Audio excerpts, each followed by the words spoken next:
East Hampton Town Board, we are live on the channel and on YouTube. Good morning, everyone, and welcome to the July 11th work session of the East Hampton Town Board. Carol, would you please read the roll call? Present. Present. Present. Present. Please join me in saying the Pledge of Allegiance. I pledge allegiance to the flag of the United States of America and to the republic for which it stands, one nation, under God, indivisible, with liberty and justice for all.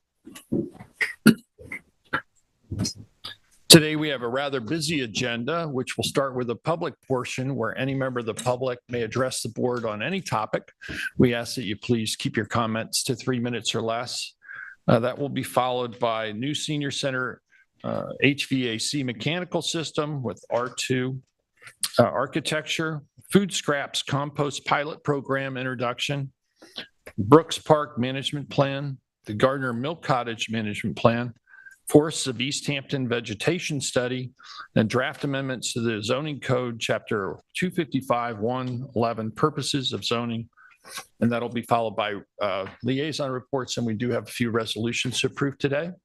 So, Carol, do we have anyone signed up to speak? And then I'll take by show of hands anyone who wishes to speak after we go through the list. First up, we have Leonard Green. Welcome, Leonard.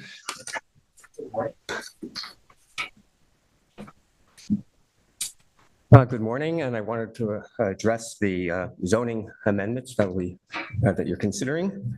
And I hope everyone has read Chris Gangemi's excellent Star article about the decline of fireflies in the region. As it aptly reminds us, the collapse is symptomatic. That means it's not just about fireflies. Fireflies are sadly one more thread in the fabric of our rapidly unraveling ecosystem. Along with birds, pollinators, and a host of other animals, their loss indicates a decline in the life-supporting systems that make the region sustainably habitable. In other words, what's at stake is not a nostalgia for summer nights and lightning bugs.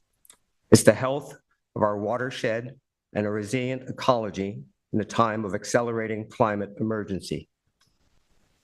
Nature works hard to clean our water, sequester carbon, and to offer habitat for armies of microbial and insect workers, without which our world would become rapidly uninhabitable. You know this, and you know we need to protect these vital services on both publicly preserved land and private properties. Reading the zoning code amendments work group draft, I'm encouraged then when I see the intention to, and I quote, protect and enhance local and regional ecosystems and biological and ecological diversity by preventing to the maximum extent possible, unnecessary disturbance and destruction, to promote the restoration, recovery, replenishment, and regeneration of natural resources, complex ecological systems, and native flora and fauna where they have already been removed, damaged, or degraded. The town of East Hampton has been a leader in the preservation of open space. I would like to think it will do all that is possible to limit, in the words of the draft document, unnecessary disturbance and destruction of regional ecosystems on both private properties as well as preserved spaces. What we do with our yards does not stay in our yards. That is the nature of regional ecosystems. In this, we are all connected by mutual responsibility to preserve and protect. And I just want to say I'm grateful that I think we have people on the board who recognize this and look forward to the work you're going to be doing. Thank you, Leonard. Ruth Feinberg. Hi. Morning, Ruth. My name is Ruth. I have a home at 6 North Cape Lane, which we actually went to contract on March 11th of 2020. Great date. When we bought the home, there was a somewhat unbuilt home next door at 8 North Cape Lane, and it had a for sale sign outside, so it needed to be finished, but it was for sale. COVID happened. It never got touched. It never got sold. Nobody was ever there. We waited it out. I waited another year after COVID. It's essentially, and now it's 2 years, it's essentially been an abandoned property. There's a dumpster in the front yard. There's an illegal gate that pops up out of the ground. That's a total hazard. There are trenches in the backyard that are open. The dumpster has been sitting on the property for over 4 years now. It's an open dumpster. People have used it as a trash bin for the neighborhood. At first it was mattresses, furniture, general household refuse. It's now become household trash. I'm going to get raccoons. I'm going to get rodents. I'm going to get whatever you can think of is about to descend on my property. I've sort of cycled through town hall. I've met some of you. I have not met all of you. I've been in every office at the other building. I've sort of walked the halls. People have been generally nice, but nobody sort of knows what to do with me. We've gone so far as we found that it's an LLC. The LLC's hidden. It was in New York. It moved to Florida. Nobody can seem to find or locate who actually owns the house now. There is zero activity. I've now ended up on the desk of Kate Rogers. We've emailed as recently as this week, and she's been very kind and receptive. What I've explained is I've moved to a town. We chose a town with a tremendous number of rules. Love it. Love that they're enforced. When somebody's not following the rules, I feel like there need to be consequences and there needs to be some assistance to me because it's more than an eyesore, it's a hazard. And so I'm sort of just looking for everyone to get together on this and provide me with a little bit of help because I'm like my arms are sort of up in the air at this point. Am I in the right place? Yeah, so Yes, you are. Great. just for further information, I've been in touch with the long trail from code enforcement in the building department in an attempt to reach this homeowner, which is an LLC. And all of the mail has been returned to us at this date. And now I've referred the entire case to Rob Connolly, our town attorney, to see what action we can take to remedy the situation. Right, immediately what I would be looking for, because it seems that the dumpster can't be removed because the dumpster company won't remove it unless the homeowner tells them to, even though it's been sitting there for 4 years. Immediately what I'm looking for is someone to like fence the property because it's a hazard and it's disgusting. So that's like the immediate assistance I'm looking for, but I don't know how immediate anything can happen. I'm just looking sort of for everyone to get together and help me out a little bit here because it's long enough. So I hope I've explained this properly. Absolutely. I think we understand. Thank you very much. Thank you, Ruth. Lauren Bolger.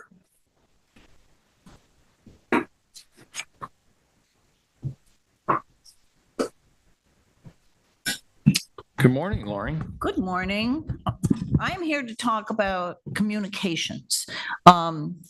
Communications between the town and the residents and the people that visit here, particularly in the summer.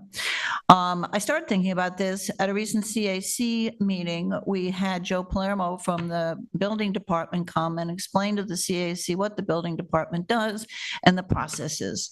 And I was not amazed, but it struck me how very little of the committee knew about the building department and how you go about getting a permit and when you need to get a permit. And I thought if our committee knows so little, it's very likely that nobody really knows what's going on. Something is missing here. So I went home and started thinking even more about it and decided, well, let's start the top. That's you guys. And something that people have brought up to me several times years ago, you might remember that at least one of the town board meetings was held in the evening so that people who wish to address you and are working all day have the opportunity to stand before you as I am now and say what they have on their mind. I don't know whether that's something you would consider again, but I think it would be very helpful for some people. And also, the other day I was talking to Judith Hope, and as a former supervisor, she obviously was very versed in communications, and she had an idea too, and I think it would be beneficial. And that is if the board would I don't know, a couple of times a year. Go to all the hamlets, maybe through the CACs, maybe through a different meeting, and have what I think is known as a town hall meeting where people could come and ask questions and voice their concerns. There are a lot of people who are, even if they're not working, they are uncomfortable coming here, being televised. It's intimidating to them, but they would come and speak to you guys at a more informal hamlet kind of meeting where they're with their neighbors and that type of thing. So I would encourage you to think about this, and hopefully this will be the start of a bigger conversation about what the town board can do to more effectively communicate with us folk. And moving along with that, there are the different departments. When you try and find out information, it's hard. Maybe there should be a person who could direct people to the right body. That doesn't see, people get lost, and when they get lost, they get frustrated, and when they get frustrated, they get angry, and that anger doesn't need to be. It's just that they can't find what they need. Here's an example. This morning, for some reason, and this is crazy, but this is my problem. I couldn't remember whether this meeting started at 10 or 11. So, okay, that's a simple question. I'll just go online and I'll find out. Well, nowhere. When you look on the town website and town board meetings, agendas, all of that, it doesn't say what time to come. That's not good. So I think there are lots of things like that. And also, this particular meeting was like 10 lines down. There was a meeting from 2021 that came up before today's meeting. I think that really needs to be looked at as well. What else is on my my mind here? I believe, and I didn't see this meeting, but I believe somebody a few weeks ago or a month ago suggested that maybe the town board could put out a newsletter and for people to kind of get information, and every month or however often you want to do it, you could address a different situation. I really feel strongly myself, and from talking to people, that if we can increase our communications with not just the board, but the various departments, it will ultimately save money and people's time. Is that all I have to say? Yes. Thank you for listening. And I hope that this is the beginning of maybe more conversations as to how to accomplish these goals. Thank you. Thank you, Lauren. And I will say that town board's very much open to understanding ways that we can improve communication between the town and the community. We have social media platforms. We have the town website. We have these town board meetings. People can contact board members directly with questions, inquiries. We have quite a bit of that as well. And with hybrid meetings, people can watch on TV, watch reruns. They can call in. We'll go to the phones here shortly for public comment as well. So you don't have to physically be here. And for those who don't want to appear in public for their questions, again, contact our offices.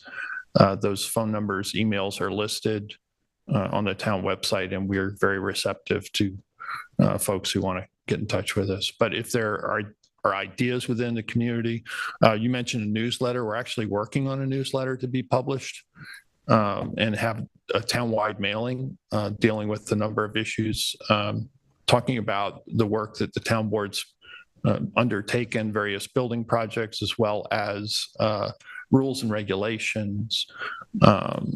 So engagement and involvement of the general public with the town is important to us, and ways that we can find to improve that, we're open to. I certainly understand that. I just thought that this was, my suggestions I'm trying to reduce the load with people. I know, take the building department, for example. If when you went to the town website and went to the building department, it might be helpful to give a general rundown. You know, these are the situations where you need a building permit, just some general information. Which is not there now. And as I said, here I am, member of the public. I want to speak. What time do I go? You know? But I made it. I did figure it out. Made it. Yeah. Thank you, Lauren. Thank you. Let's see, Jane Meering.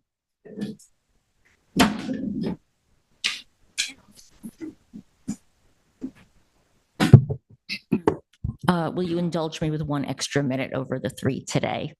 Thank you. Good morning, Town Board. I'm Jane Meering. I live in Amagansett.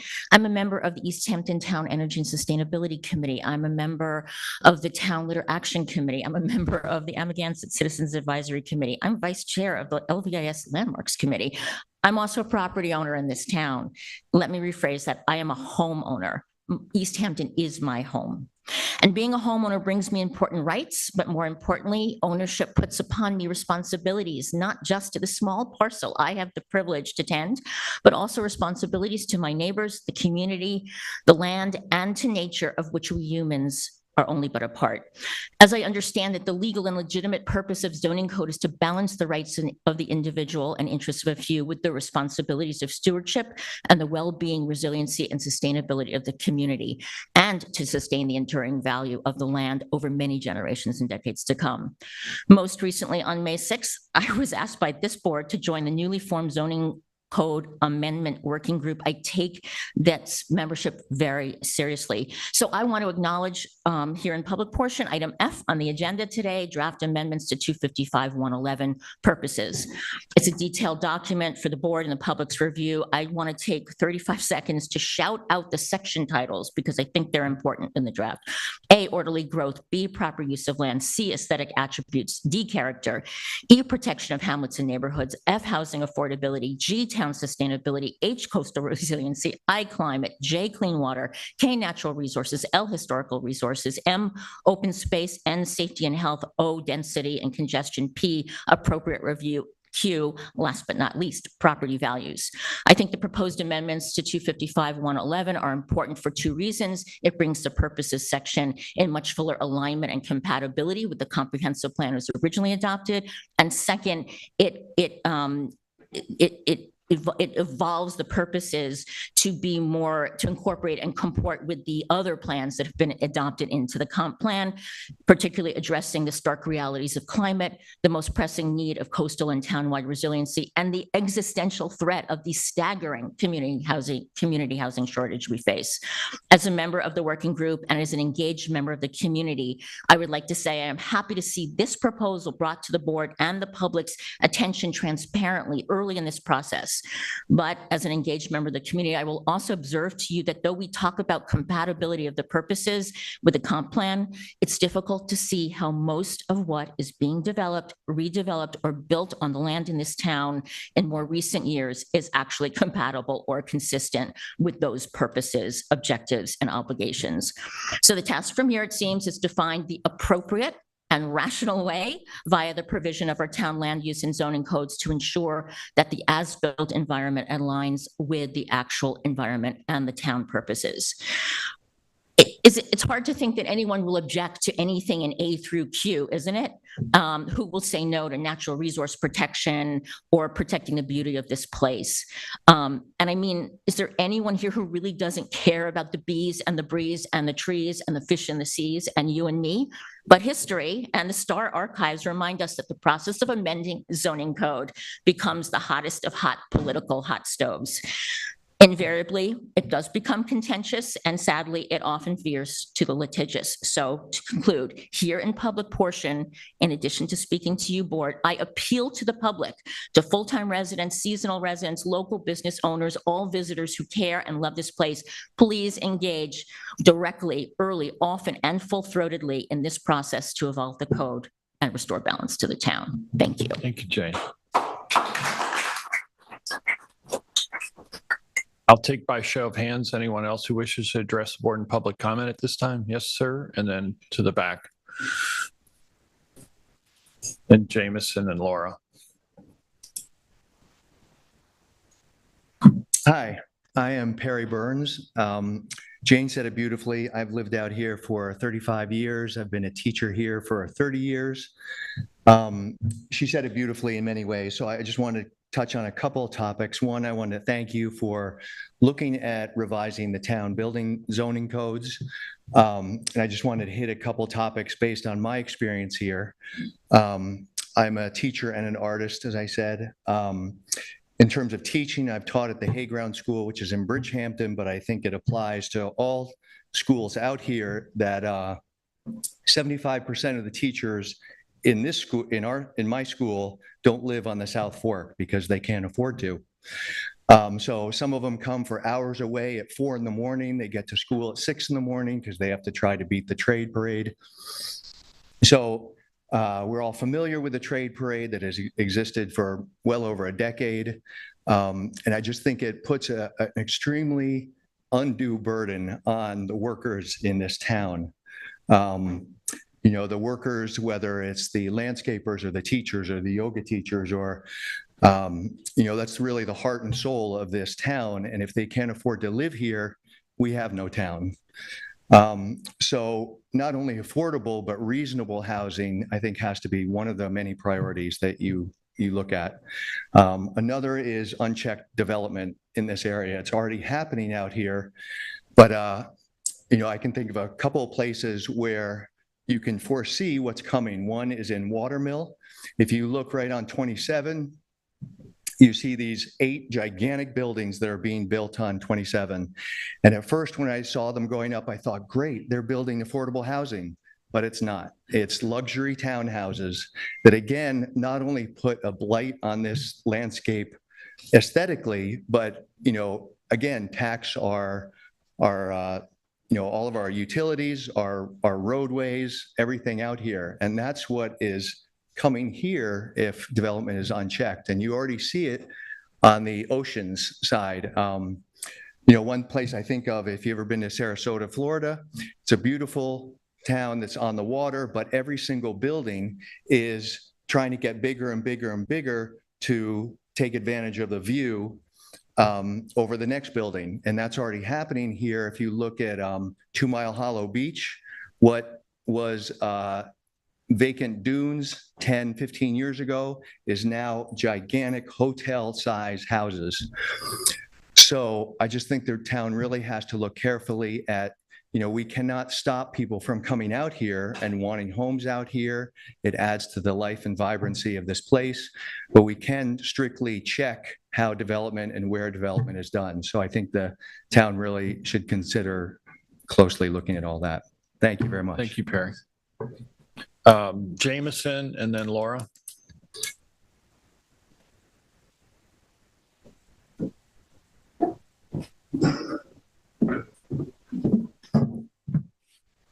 Hi, everyone. Hello. Jameson McWilliams. I think this is the first time I've been here since I worked here. For those So you who know don't this know is you, important. for I those, used to work here. I was an assistant town attorney. if you could just state your name for the record. Jameson McWilliams. I'm actually here as a Wainscott parent. I wanted to mention quickly to the town board. I'm sure you recall that I emailed you all back in September at the beginning of the school year after I attended my first school board meeting to advise the town board, if you weren't aware of the video on the Wainscott Schools website, asking Wainscott parents, Wainscott residents, people interested in affordable housing, perhaps, to call the town board and get involved to oppose the 114 affordable housing project. The video is still up on the website. The town's website does still link to the schools, the Wainscott School website. So the video is there if anybody wants to see it. Now, 10 months later, as I'm sure you are all aware that the Wainscott school budget failed twice. There was a There have been a number of meetings since the budget failed. There was a special meeting held last night to the parents of the 24 schoolhouse students. We were not made aware of the meeting. Some people did find out by looking at the website where they had the wrong day, but they had the right date. So some people went to the meeting. Last night, they discussed what they will be potentially adopting tonight at the reorganizational meeting, which is cutting pre-K and kindergarten from Wayne-Scott, keeping the third graders back in the building, and also cutting their gym teacher, their art teacher, their music teacher, their computer teacher, and all their field trips, and potentially the bus. So my daughter, who you guys know, Frances, who's going into first grade, will be at the school with none of those things. Sorry, I'm emotional, but it's upsetting. So the reason that I'm here, this is so embarrassing, is I'm upset, but also I want you all to know that at the last meeting that I attended a couple of weeks ago, the school board is blaming the town. So the first issue, which I guess they successfully were able to link, was the 114 issue with the budget.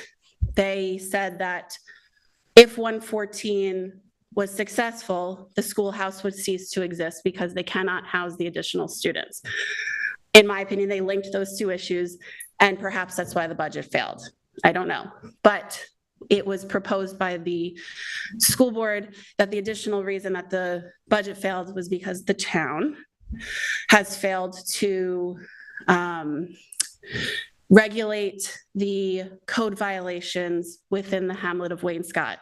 That has led to increased students in perhaps substandard housing that have code violations. And those are where the additional 20 students that came in the last school year all must be living in this type of housing. That has caused the impact to the school. The budget failed, and now we're left with all these programmings being lost. So they've mentioned that twice at public meetings. I know there was some press there. So I wanted you all to know that that's the message that's being sent to all of us parents, that it's your fault that all of our programs are being lost. I don't think that that is the case, but I wanted to make sure that that message was clear to you all. Well, thank you for making us aware of that. And I was aware that the Wayne-Scott School District had put up a video. I suspect by now they have fixed the last slide in that video, which had school misspelled. They fixed the typo. They paid to get it fixed, but they didn't take it down. But it was up for some time. I'm surprised nobody caught that. But I would say that, you know, it's up to school districts to provide resources for the education of children within the district. That is their sole purpose. The fact that Wayne-Scott may be resistant to growing in population, I can understand that people don't like change. Things, they want to keep their little schoolhouse. The Amagansett Schoolhouse from 1802 is still around. It's a beautiful little museum inside of the school property, which people can visit. But times change and populations have increased everywhere here. And, you know, I think it's a tragedy that the district hasn't ponied up to care for and educate the children within the school district, and that they're now in this position where they have to cut resources tremendously, and that they would try to blame others. This is one of the wealthiest school districts anywhere, I think. The fact that they have the very lowest school taxes, to me, is not a badge of honor, but is a badge of shame at this point, that they cannot seem to support public education, which is the cornerstone of our democracy, by the way. So thank you for making us aware of these accusations. You're welcome. And I think, again, it's tragic. And I know any parent who has a kid in Wayne-Scott School there are a lot of really positive things about Wainscott School, and the fact that they're in the position now where they have to cut budgets when they shouldn't. This should be the best funded school in the entirety of the town of East Hampton. So I hope that people will gather together and figure out a way forward to improve the education of the children within the district, within the town. One other thing I just wanted to mention, because I forgot, was that the out of their precious budget money from last year, the video and the PR campaign, they did pay with taxpayer monies to hire a PR campaign to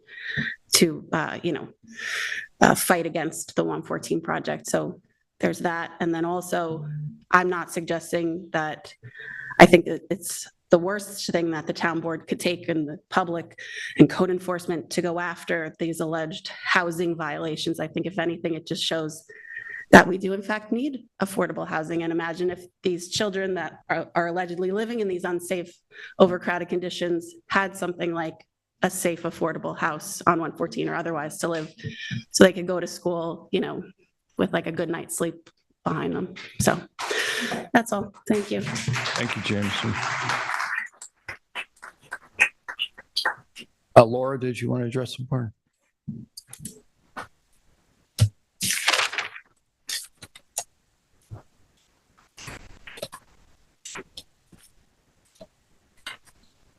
Good morning, Town Board. My name is Laura Michaels. I'm a board member of the Ditch Plains Association and a member of the Montauk CAC. Jane said it beautifully, and I support everything that she said regarding 255.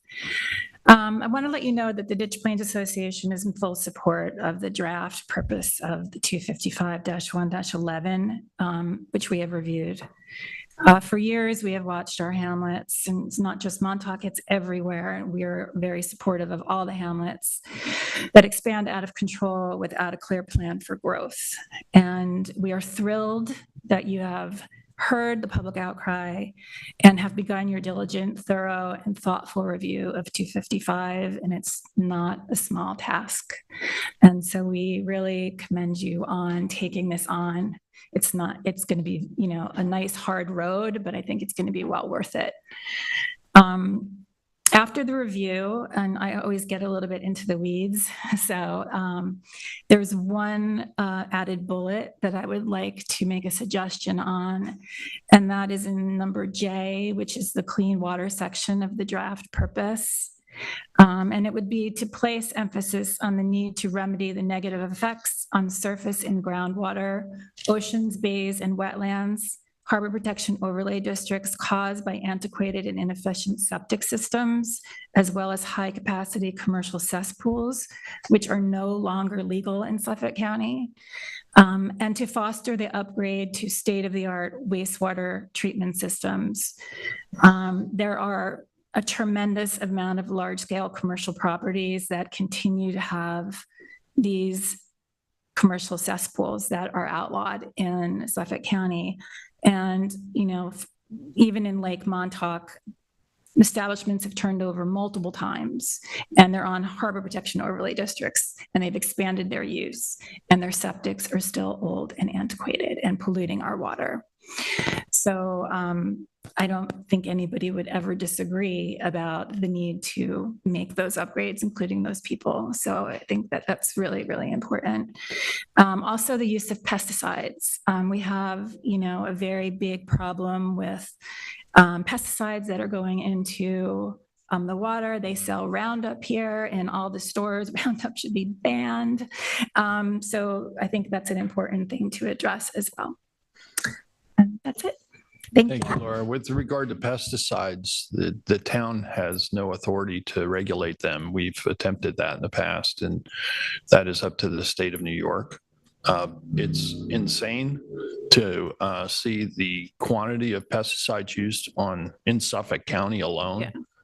Yeah. It's in the millions of pounds of pesticides in an area that relies solely on the groundwater from underneath. Yeah, I had a blood test a few years ago and I had glyphosate. in my blood, and that's Roundup. So that's pretty significant that we're drinking it, eating it. But I do think, into an earlier speaker's comments, pesticides are not isolated in terms of the species that they might target. They are wiping out Broad spectrum, right? broadband destruction, and whether it's fireflies or other beneficial insects, they're indiscriminate, and that unravels really the web of life. So a very important topic, and thank you for bringing that up. Sure. Thank you. Show of hands, anyone else? Yes, Michael, and then I'll go to you, Jory.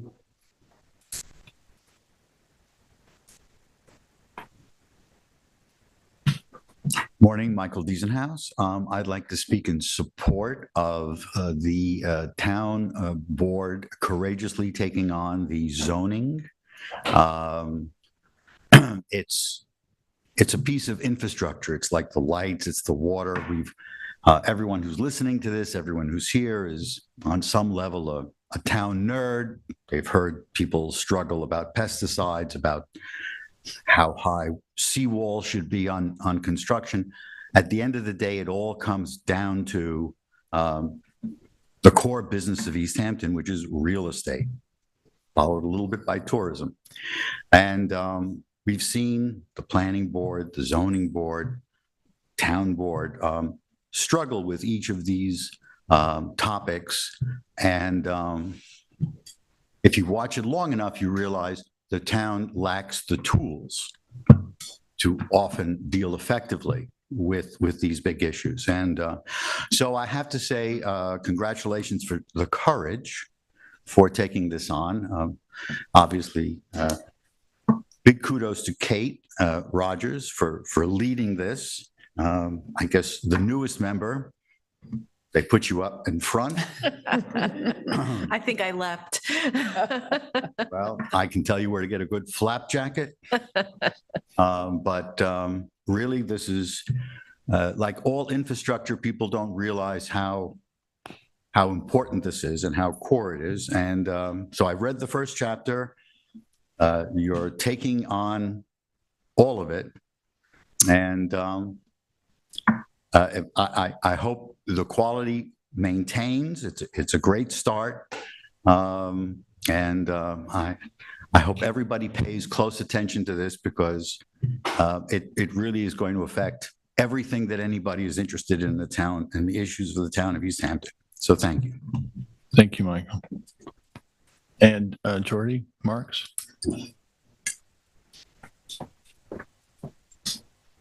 Good morning. My name is Jolie Mark. I live in Wainscott for about 40 years. 40. I'm here. I hope to learn more today about the situation with the trees, the pine bark beetles destruction. But I just wanted to make a few comments ahead of time for things that concern me. One is that the cost for removing dead trees is sometimes way beyond what people can afford. I've been getting prices for at least $2,000 a tree, and I have over 20 trees that need to be removed. It's really a burden. And what happens is, if a tree will fall onto the street, the town will remove the part that's in the street, but that's it. So there is a problem with cost. My other concern has to do with revegetating and replanting, which I have yet to hear a plan. Perhaps that's in the works, but it seems that the fact that we have mixed woodlands here is very important for the wildlife that is here, and also for the beauty of the landscape. And it seems that it might be possible to come up with a plan to replant and revegetate as the trees are dying and coming down. so that we continue to have a mixed forest and not just deciduous plants, deciduous trees, which is what's happening. I understand that white pine are more resistant to pine bark beetle, and I was wondering that perhaps the town could create a few plans to help residents and to help our landscape, which would include removal of dead trees or finding contractors through the town that might be able to work at a reduced rate because of all the huge amount of work that needs to be done. The town might be able to facilitate that for some of the residents, that we could hire people or know who to hire that could work at reasonable rates. Two would be to provide chipping services so that once the trees come down, perhaps they could be, because contractors will pay a separate price to chip them and remove them. So that adds more cost to the problem. Perhaps the town, the way it used to provide leaf pickup, which I miss so much, could provide a chipping service once a year or something like that, logs that are brought out to the roadside and branches could be chipped. And the third would be to provide saplings or low-cost small pine trees that residents could plant on their own, or that the town could start planting in some of the public areas, like along 114 and along Stephen Hand's Path, could start a program of replanting.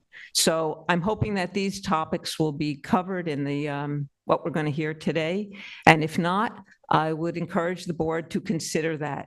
Removal, helping residents with a better cost for removing trees, providing chipping services, and providing saplings or saplings for free or for a donation, or small trees at a low cost for replanting. Thank you. Jordy. Anyone else wish to address the board? Yes, ma'am.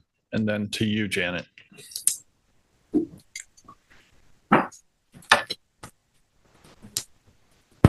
Then I'm going to jump to the phones in case there are folks online. Jason, do we have any callers on the line? Yes, we do. Okay, we'll get to them in just a moment. Hi, I'm Jolie Parker. Hi, I live in Jolie. East Hampton, I'm the owner of Mandala Yoga. This is my second time up here.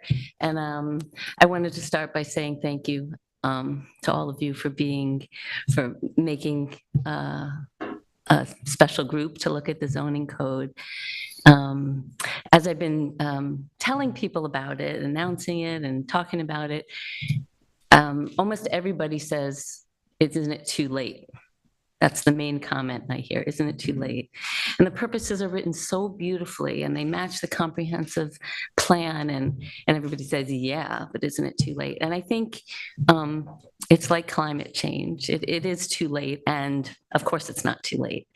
And so I guess the main thing I wanted to speak about is just on the feeling level of hoping that we're going to be a town and you're going to be the board that gets to say, look what we did. It felt like it was too late. And so many of us felt hopeless. And look what we did. We were the town that did this. My friend lives in Hawaii, in Maui, and she told me that they have rules, tax rules, that if you rent your house to someone who has a year-round job, you get 60% off of your real estate taxes. She said, because they want local. It's clear what their priority is. If you come out here, we read the purposes, we read the comprehensive plan, we hear what our priority is. But you look around and you see what businesses have disappeared, and you see the friends that have left, and can your kids ever afford to live here? And you look at the local people that are trying to get into the affordable housing. And I feel embarrassed. I feel embarrassed when people say, oh, you live there, where? And I love this town. And so I guess I just wanted to come from the heart and say, tell us what we need to do, because a lot of us care. A lot of us felt like it's too late to show up, and I'm going to keep hollering at all of them to come here. But thank you for doing this. And I really, really strongly believe we need a moratorium. I mean, because it's too late, we need to just say sorry, but stop all those applications that there aren't enough workers, town workers to even look at, let alone regulate. If we don't have that, how can we keep letting them happen? And the land, the properties that are being sold right now that are, believing they can do these things, we have to stop. Gigantic building, stop a moratorium on building on our shorelines. I'm really requesting strongly that we can do that and have the ability to not water down any of the beautiful pieces of your purposes for the 255. And I also wanted to know, in speaking about the pesticides, in you're saying that it's up to New York State. Well, where do we go? I mean, we have to. I mean, is it something that we can empower you to write about, or we need, tell the jitney to take us all somewhere? Because that's not the answer. That we can't do that. We can't do that to our kids and say, sorry, we couldn't. It wasn't in our hands. So where it's actually it relies. It's the state. So state legislature. There's a pretty strong lobby. So like our governor, pesticide lobby, the governor, state assemblyman, state senator. We have local representatives, Assemblyman Fred Thiel, Senator Anthony Palumbo represent our region. But beyond that, I mean, this is really a statewide, but particularly a Long Island issue, because our groundwater supplies our drinking water. And, upstate's a little bit different in terms of maybe agriculture, but, the unregulated use of pesticide, over-the-counter pesticides, it's just so prolific, and people don't understand the impacts while they seek to, protect themselves from mosquitoes and ticks. They don't understand that they're killing everything else on the property as well, which, could be a contributing factor, not only to groundwater being poisoned, but to other beneficial species that help maintain the forest and protect the trees from, now we're losing all the beech trees in town. Yep. So, this is the collapse of our environment right before our eyes, and where it's not as apparent further west because there's so much development. We're kind of like the canary in the coal mine, if you will, to use that overused cliche. But well, we have a lot of work to do as the grown-ups in the room, so thank you for what you're doing, and please consider a moratorium so we can say right now it stops. We'll look back, and if we decide it's okay for that 20,000 square foot house, we'll let you know and you can get back in line. But in the meantime, no. Thank you. Thank you, Jolie. I'm going to go to the phones for just a minute, because there have been people waiting online for the phones. Can we take a caller on then I'll come back to the audience here. All right. Unmuting caller 7623. All right. Hello, caller ending 7623. You're on the air. Hi, hi. Can you hear me? Loud and clear. Hello. Yeah, hi. This is Marty Drew Springs. I'm going to make some comments today for the record regarding Maidstone Acres in our Maidstone Park Beach area, also known as Rita Cantina. That property has been ongoing now 2 years. It's a problematic commercial entity, and I want to give you guys a little history about the area to guide you folks accordingly. In recent years, you tore down our real landmark known as the Lighthouse for the 3 Mile Harbor Channel area. You tore down Cox's fishing station in some sort of environmental agenda to preserve the water quality, with Spring Society in demands of that. You also tore down, most recently, the property across the street was my old grandfather's place. You threw 4 families in the street over 1 septic issues, which also was one of the highest purchases in CPF history for the price versus the size. And maybe it's time now we get a manned booth down there in that area, because we're having a parking issue with the restaurant. And I guess you guys are going to answer an Article 78 filing from the owners, and I would ask you to consider this. The property is located near a water body known as 3 Mile Harbor and Gardeners Bay, where algae blooms are now the regular occurring in the last 2 years. The property is overused as a postage stamp-sized lot with a 2-story residence, a restaurant, which were fighting catering issues from multiple businesses, and they've also allowed a lower apartment, none of which has any parking for that property on site. They're utilizing the right-of-way parking for years now in the road, which recently had an accident last July, creating public safety issues. And the owners are using the number 25 Maidstone Park Road, which is a vacant residential B lot, as parking. And now the patrons have morphed their way over into the Maidstone Park Beach ball field area, where a resident permit is required to use that area, and no enforcement is occurring or is lightly occurring. And to speak to the 30 violations that they were given 2 years ago, our complaint went from laughable to now it's a precedent-setting situation, especially if you guys are speaking to this 255 zoning reinvigorated decisions to make our zoning codes better. But I want to ask this. Has the CPF been considered to purchase this property?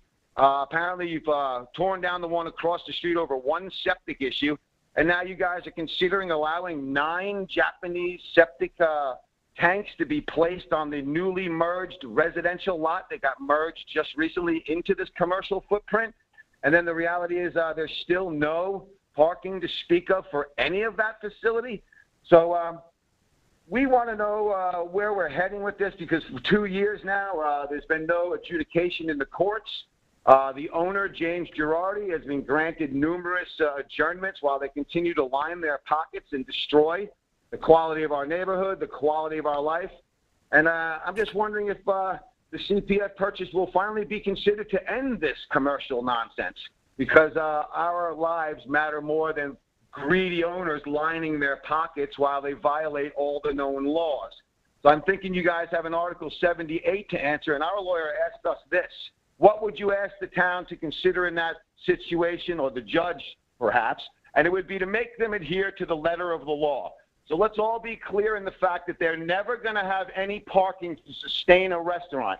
So now it's maybe time to consider revoking the certificate of occupancy and bringing it back to just a single-family residence and let it be. Or maybe the owner, James Girardi, our Republican treasurer in our town, could make a public benefit decision in his life to probably become a willing seller to the town. So maybe we could destroy this property back to a park bench and rid this nonsense in our neighborhood. And for 2 years, the lady who was speaking to about getting something done rapidly, good luck with that. It's been 2.5 years now that we've watched this circus ongoing, and whoever needs to have the finger pointed at them, I'm not sure who's responsible for this moving forward, but I would have to point it at Kate Rogers, our liaison for Springs, to pick up this ball and find out where we're running it to, because it's been tiresome and problematic. So I'm hoping you guys will make a decision here and seriously consider a CPF purchase, and maybe someone can sit in a back room with James Girardi like you've been doing over the past 2 years and ask him to become a willing seller and end this once and for all for the public benefit of our community. We are one of the largest public beaches in that area, so we don't deserve this type of treatment. But anyway, that's my comment. Thank you for taking. Record, and thank you very much. Thank you, Martin. Appreciate your time, and we're aware of the issue. Any other callers on the line, Jason? Yes, we do. Unmuting next caller. Let's just see if this works. Okay, hello, caller ending 2148. You're on the air. Hello, caller ending 2148. Yes, I hear you loud and clear. Thank you. Perfect. Thank you. Thank you for taking the call and making this available to folks that couldn't attend in person. This is Peter Laurentis. I own a home in Amagansett. And number one, I wanted to applaud, everybody's focus and concern on maintaining the culture and the quality of life in East Hampton and Amagansett. Is why we're drawn there. It's why we want to make a home there. It's beautiful. We have to be cautious about the development. But I also wanted to provide a counter consideration. I want to make sure that the board weighs all factors. I know there's a lot of people that are anti-development, might prefer us to go to a time where we churn butter and have horse-drawn carriages. But, you have to consider also the people that bought their homes and they may want to live in Amagansett full-time. I personally bought a cottage that's not a lot more in size than about 1,000 square foot, and I've got a family of 4, and we actually want to live there full-time. but there's no insulation under the home. There's no basement. In the winter, the wind blows up through the floorboard. It's cold. So we also have to realize that some of these homes were built 80 years ago as summer homes. People live in them full time, and we may want to build a new home, or we may want to expand those. And we just got to make sure that when we consider changing zoning, we don't go off the deep end. I think it's nuts to suggest there should be a moratorium. You know, we own these homes. They're our homes. We want to live there. We have a right to expand them within reason and within the current code. I think we need to be cautious about keeping the culture of the neighborhood. I love the neighborhood. I wish it would be the way it is forever. But we also need to make sure we preserve the rights of those folks that are, you know, good, honest, hardworking people that want to take care of the neighborhood, but may want to expand their house, or the value of their home or their lot is tied to the ability for someone to build a 3,500 or 4,000 square foot home on that lot. And so we just got to make sure we don't go off the deep end. I know others might be happy and comfortable in their homes, will never need to expand, so they want to argue that there should be a moratorium. But some of us may need to expand, and we can't live with a family of 4 in a 1,000 square foot cottage, and we may want to expand it, and we may want to build a new home there. We just need to make sure we keep that counterpoint. I know this is a difficult political issue. We got to preserve the character of the town. I love it for what it is. I want to raise my family with the small town feel that is Amagansett in my case.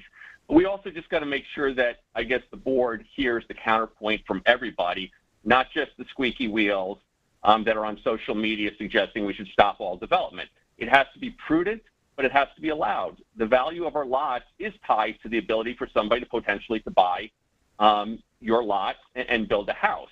A larger house, perhaps, a modern house. And I'm not suggesting 12,000 square foot is necessary for anybody, but I'm just simply saying let's not go off the deep end and take this too far and take the rights away from good, honest people that may want to make Amagansett their home and may need a larger home than their 1,200 square foot cottage may allow them to do.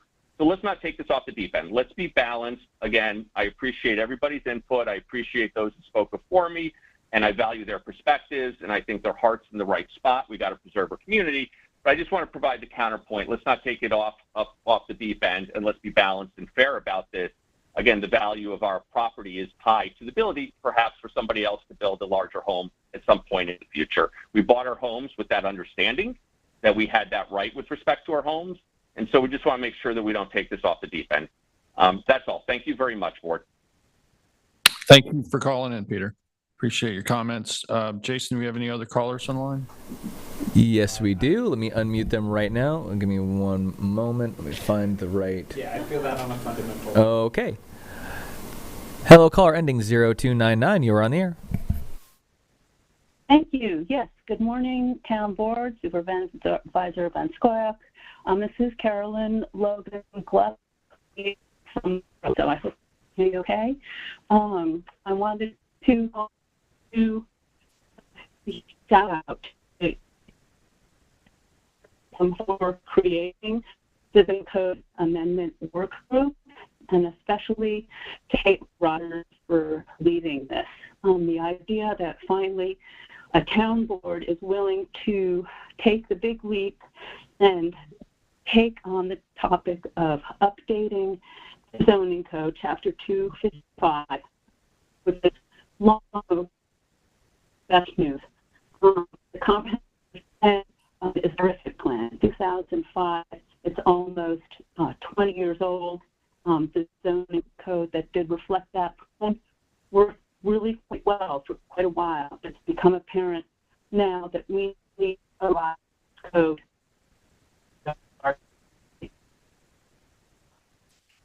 I think we're losing your connection, Carolyn. Yeah. I think. Yeah, that's on her end. Oh, can you hear me? Barely. It's coming in and out. I'm hearing every other word. Okay. Thank you. Thank you, Kate. Thank you, Town Board. Be bold. Move forward with the Zoning Code Amendment Work Group. Thank you so much. Thank you, Carolyn. All right. How many more callers do you have on the line, Jason? I have 1, 2, 3 more callers who have not spoken yet.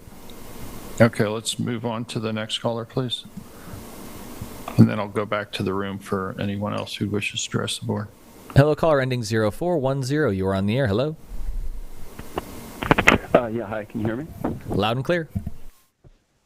Great. Good morning. Actually, it's noon. This is Biddle Duke calling from Springs. Good morning, members of the board, and Peter Van Scoyac.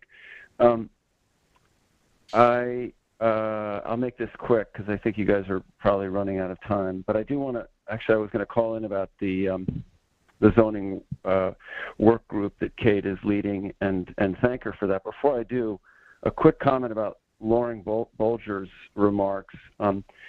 And this is something that I've mentioned to you, Peter, before. I know that money is scarce, but the town, all of those marketing efforts that Lauren is keen for, and I think there are many committees and departments in the town that have messages and information they want to get out to the public.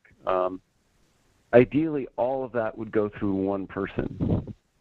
And the idea that a town or a municipality should have a chief marketing officer is kind of weird, but that would be the solution. I serve on a town committee, and I know that there are things that we're trying to transmit, and it's hard. Each department seems to be responsible for their own messaging. And if one person handled the newsletter and handled all the communications, and I could be wrong about this, that you already have that, but it seems to me that would be one way of addressing this issue. Okay, but I really just am calling to thank Kate and thank you guys for your courage in addressing the zoning issue. I'm not a butter churner by any stretch. That's a reference to the earlier caller. But we all know that we've long ago passed carrying capacity on the South Fork. Our roads, our electric grid, they're, acres and acres of waters, harbor and bay waters that we can't shellfish from because of water pollution.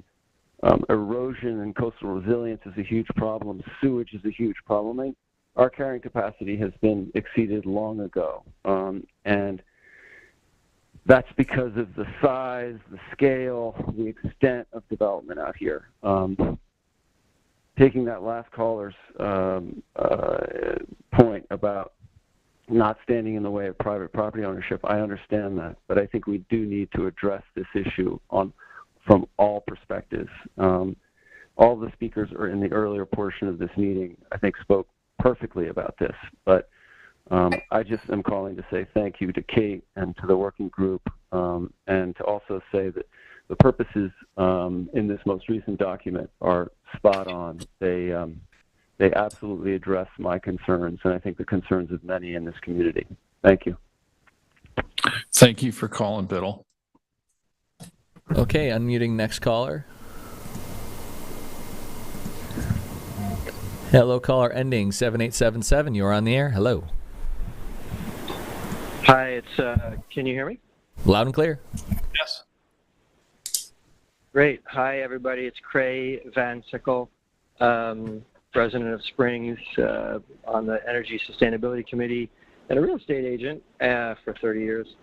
And I just wanted to call basically to say thank you so much to Kate, the board, the zoning committee for this consideration. The document itself is just fantastic. I'm super thrilled. I had a couple of comments that I sent to Kate and the working group that related to possible, additional thoughts. I think that the idea of self-reliance, especially in the hamlets as regards critical services, that relates to some extent to the priority of trying to retain the capacity for growing food throughout the South Fork as conditions change and supply chains become more vulnerable, and we're subject to other kinds of stresses. Self-reliance, I think, would be a great theme to add to the purposes of zoning. And that relates to land use and pesticides and, to Biddle's point, carrying capacity and, all the water quality issues and so forth. The other idea is sort of integrated planning so that when you're engaged in trying to achieve planning objectives, you try to weave together as many of the goals in and a given location as possible. I also had a little bit of a concern about the idea of cluster or density.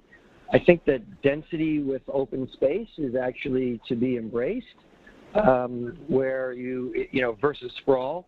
And we've chopped up a lot of the open space. Of course, CPF has done a lot of it, and we don't have a tremendous amount of subdivision to continue to go. But to the extent, and I hope it's limited, that the growth that the town experiences happens at all, I hope that it happens within areas where people have quick access to amenities, and it doesn't continue to chew up land that should be for biological services and other vital functions that we all need in a for carrying capacity to thrive on the East End. But anyway, just super kudos, congratulations on initiating this. I know it's tough, but I really do appreciate it, and I'm all 100% for it.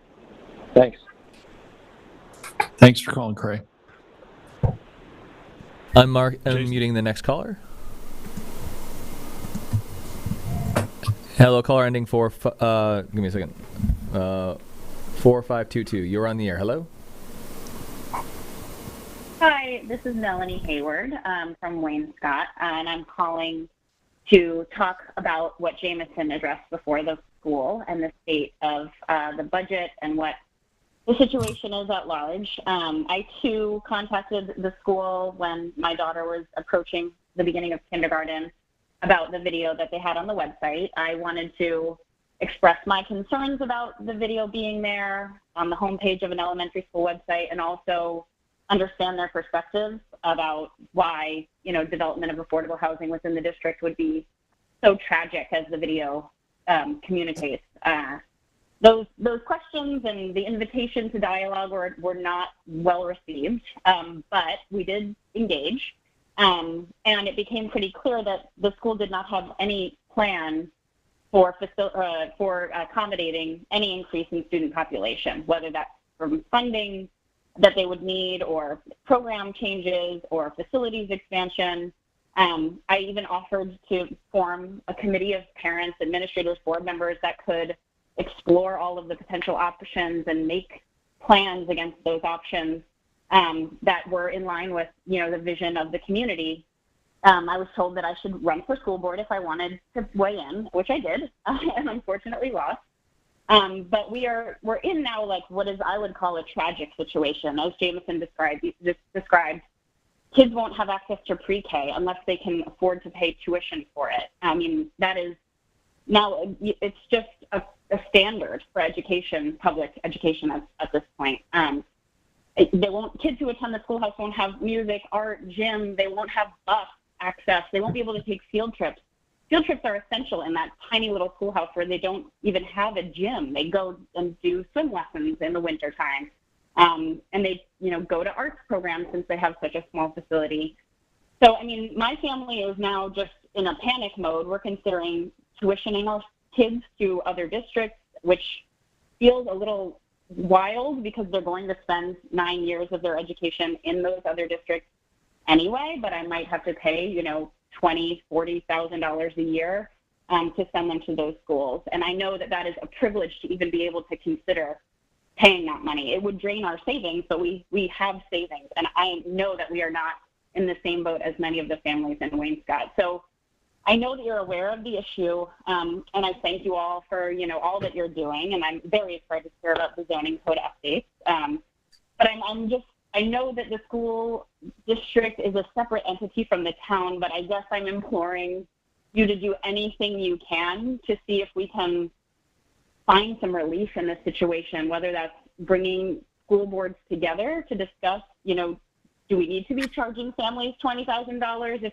they're going to be sending their kids to these schools for the majority of their education anyway? Are there ways that we can share services? And I know, again, I don't know if the board would cooperate, and based on my experience, that would probably be a challenge. But I feel like as parents, we have done everything we possibly can to try and alleviate now what was an inevitable crisis. They were not prepared for any change in population. So I'm just asking if there's anything that you can do to help. And thank you so much for listening to my comments. Thank you for calling, Melanie. Jason, do we have any other callers on the line? We have no other callers on the line who haven't spoken. I'll go back to the room. And Larry, you had your hand up.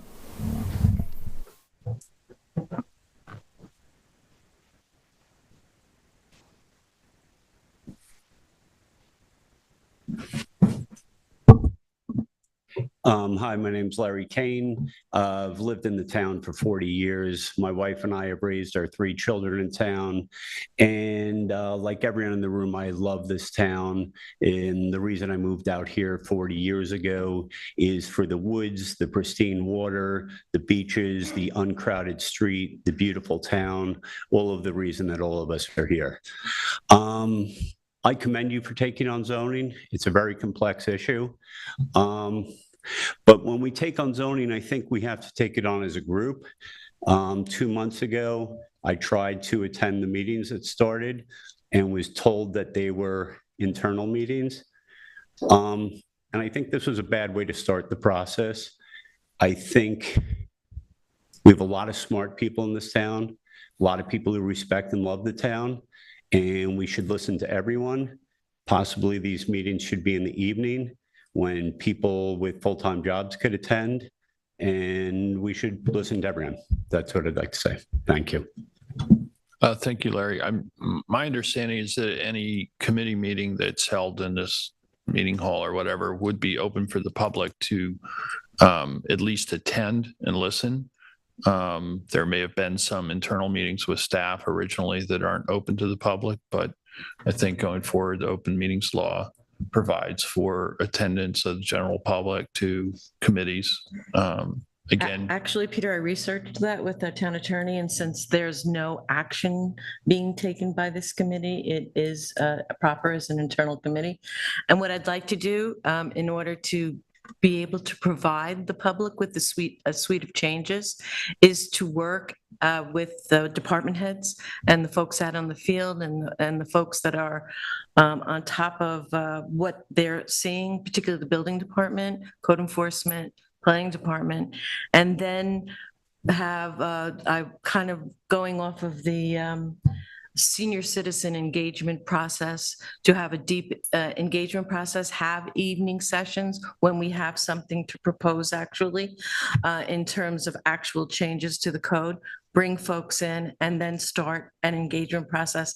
But in my mind, we have to have something to start with before we can bring everybody in. Otherwise, it becomes very difficult to even to have something planned out. But there's 2 levels. There'll be multiple levels of engagement for the public. There'll be then after that, public hearings. Also, we're adhering to the secret process, which has a whole nother set of public comment and integration in terms of scoping into the process. So we're just at the very beginning. And I am, as folks know me, big on transparency and bringing everybody to the table. And I do plan to do that. But we did need to start somewhere and have something to present. So that's how I'm going forward with the process. Okay, then I'm going to agree, except for the fact that 2 months ago when I emailed you and asked if I could attend and just listen to the meetings for the last 2 months that were on Monday mornings, I was told no, that those were internal meetings when there actually was a private citizen there. So it's actually not internal. And I'm not a lawyer, but is it legal to have a semi-internal meeting where I'm not allowed to listen? Well, open meetings laws, which we go by, and as again, I'm a big proponent of, do allow for a committee to be formed to be able to have a discussion, provided that no action is able to be taken, no town action. So for example, the zoning board, it's to open meetings laws, it's open to the public in that extent because they have a determination. An advisory committee or the CACs, that was a special provision that the town wrote to have them be open to the public. Under New York State open meetings laws, they're not necessarily open to the public. There's nothing that will happen that won't be presented to the public in every way, both in public hearings, both in public presentations, both inviting the public in to review any kind of draft that comes forward after purposes, which is an esoteric draft. and doesn't have any action. And I'm not presenting this draft as something for legislation. This process right now that you're attending and speaking at is to inform the public as an update. There's nothing that will be passed on this section. It'll be included in the full suite when we work through the code sections. Okay, and just to be clear here, I am in favor of what I've read about this. I am in favor of this. I get on my kayak. I love Three Mile Harbor. I love Acapulco Harbor. I love what you're doing. I just feel very excluded when I asked if I could attend this meeting, that there was a private citizen that if I could attend and listen, I was told no, I couldn't. As we know, most big ideas come along early in a process, and to be included in the process is all I ask. And you will be, absolutely. Okay, thank you. Thank you, Larry. Yes, sir. Scott, yeah.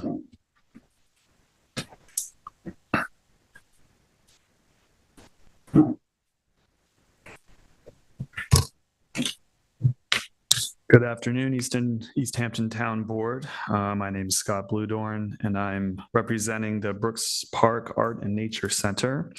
Several members here, including Janet Jennings, who had to leave early. So I'm going to read a statement from her also on behalf of our committee. Hello, everyone. The Committee of Brooks Park Arts and Nature Center is urging the members of the town board to pass a resolution to accept the management plan that we have submitted. We look forward to continuing to work with the town to create this center that not only celebrates the lives of abstract expressionists James Brooks and Charlotte Park, where they lived in Springs, but also explores the intersection of nature and the arts. We will join the Pollock Krasner Study Center, Duck Creek, and the Lieber Collection and Museum to complete the constellation of preserved artist studios and residents located in Springs. Thank you. This is from Janet Jennings, and I would like to also personally second all of these sentiments on behalf of our committee. This has been a long time coming in terms of planning with the town and several iterations of committees that have seen through this project, which I personally believe is incredibly important for our own town culture that represents the arts and nature and the symbiosis of these two. And many of the issues that you hear today are related to this same topic. And this is a great way for us to rally around a common cause that really brings a lot of joy to a lot of people's lives and the reason a lot of people are here. So the Brooks Park Arts and Nature Center will be a place that we can celebrate art and nature. And again, it will also strengthen the communities of both and offers a lot of opportunities for a lot of constituents and stakeholders to come to one place to hear and participate in this cultural life that we all enjoy. So I thank you very much, and I urge you to pass this management plan. Thank you, Scott. I just also want to just mention and thank you again for the 375th anniversary logo, which you will find at the entrance to Town Hall and just outside in the meeting room. Scott is the artist responsible for developing that logo, and I think it's spectacular. Very welcome. It was a pleasure. Thank you. I just want to clarify too, Scott, that first we discuss it today, we make any changes, then it has to go to public hearing before we can, pass the management plan. Just wanted folks to know that. Anyone else? We still have a rather long agenda to get through. Yes, sir.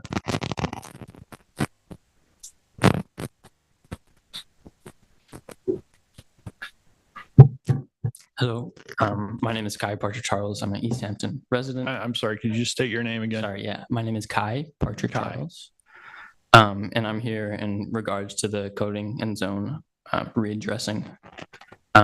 I've grown up and lived in the East End my whole life. I grew up on the beach, in the ocean, in the bay, in the woods, and everything in between. And I haven't spent every day here, but no matter where I go, this place is the only place that feels like home as much as it does.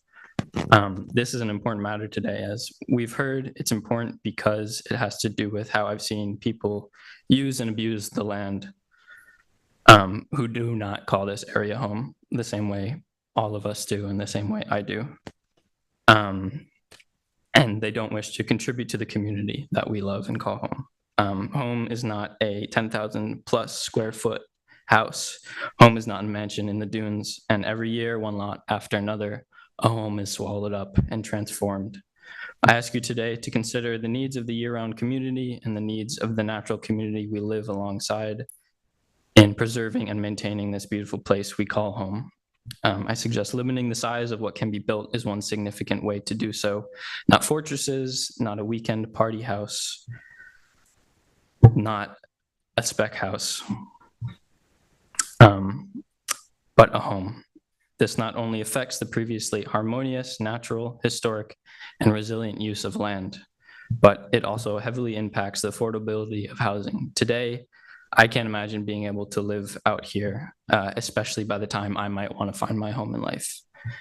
The current land use practices is unsustainable for these reasons and its effect to the natural environment and the exploding price of real estate. It's unsustainable for the local economy, pushing the year-round workforce and local business owners, an integral part of the resilience of our community, out further and further. And I hope today we can be the ones to make the choice that we look back upon and be proud of to create a path to a strong and thriving community. And thank you again for finally addressing this thing that we've all seen be even more of a severe issue every day. Thank you. Thank you, Ken.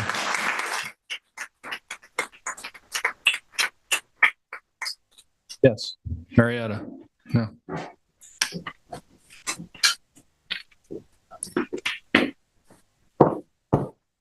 Good afternoon, town supervisor and town board members. My name is Marietta Gavaris. I live in Springs, and I'm also part of the Brooks Park Art and Nature Center Committee. On behalf of our group, I want to thank the board for giving full consideration to the Brooks Park Management Plan. We're confident that it meets and represents the best and highest use of the facilities and will meet the varied needs of the community. We now stand at a crossroads. We have the rare opportunity where we have the perfect alignment of a serious community advocate group, a nationally important site with significant recreation and educational possibilities, and CPF coffers that are flush with available resources. In April, we heard from a leading preservationist that the walls of Brooks Studio, still after all this time, stand square and true.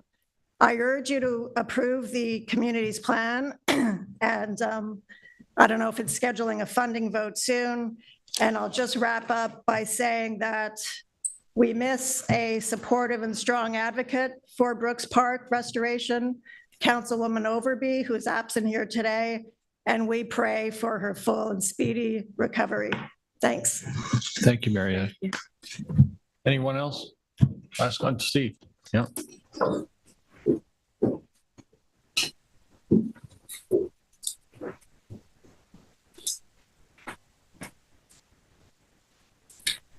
Good afternoon, everybody. Steve Kalimnios, resident of Montauk and business owner.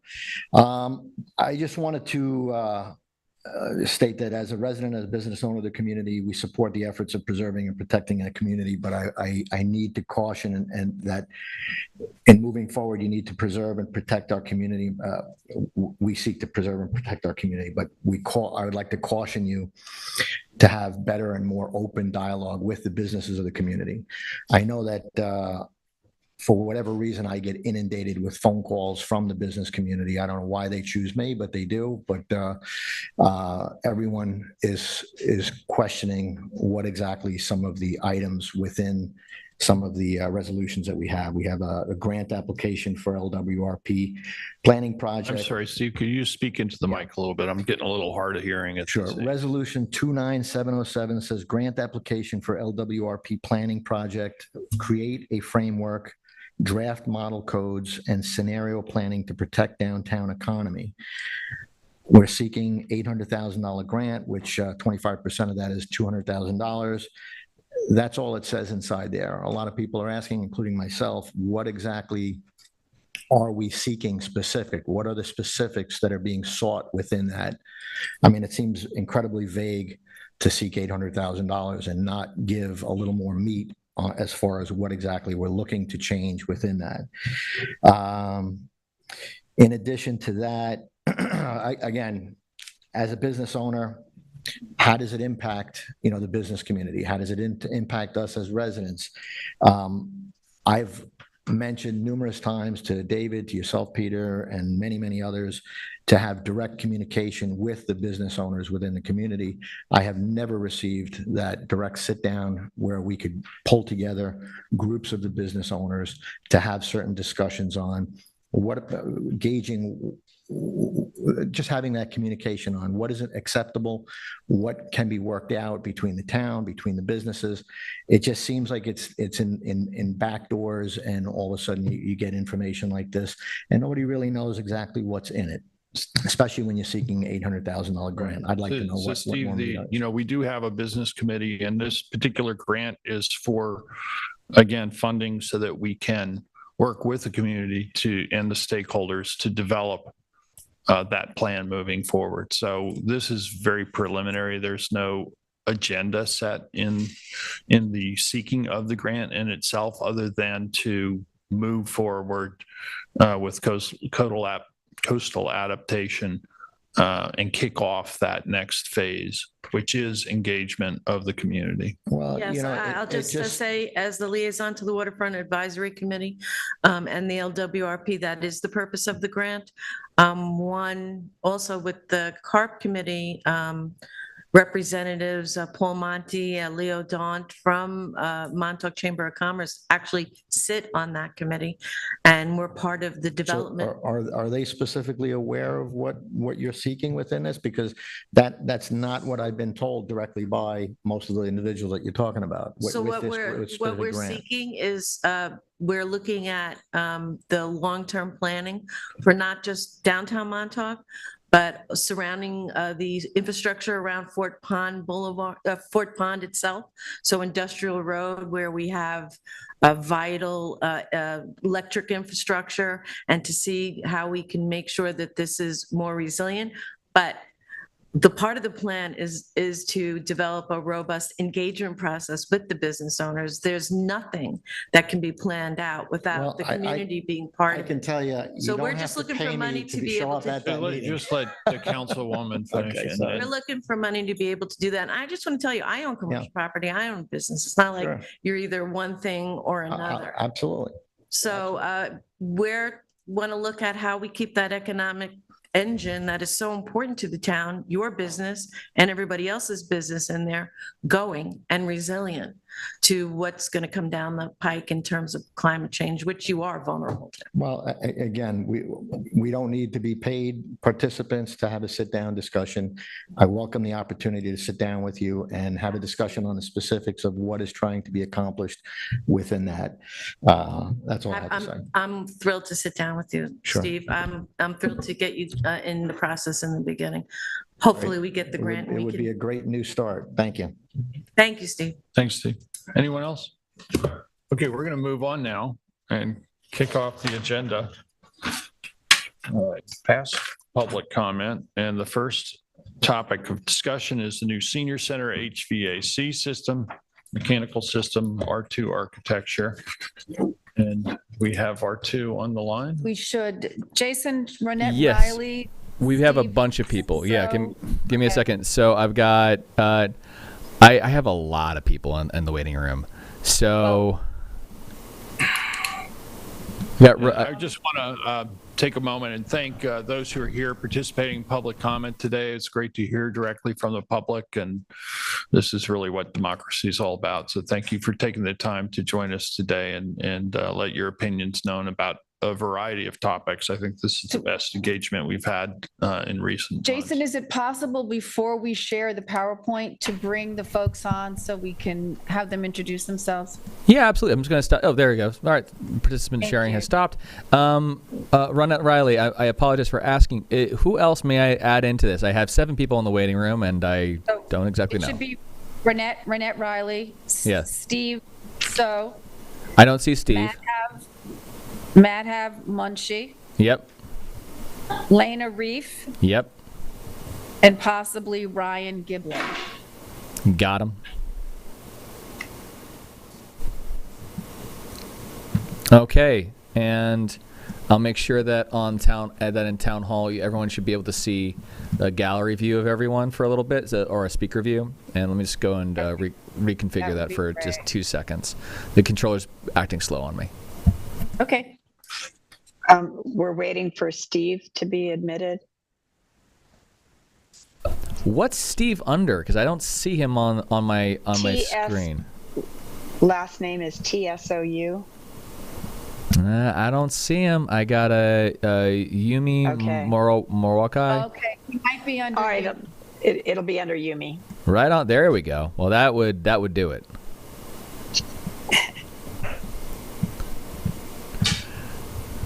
Okay. All right, is everyone seeing it now? Steve, if you'll yeah, we see Steve. Please rename yourself. So I'll just get started. That would be great. Renette, welcome. All right. Thank you for your patience. We had a very robust public portion today. And if you could start, please, by introducing everyone before we start sharing the presentation, that would be helpful. Sure. So we have today R2 Architecture and a representative from our mechanical engineering firm, Kohler Ronan. So I'm Ronette Riley.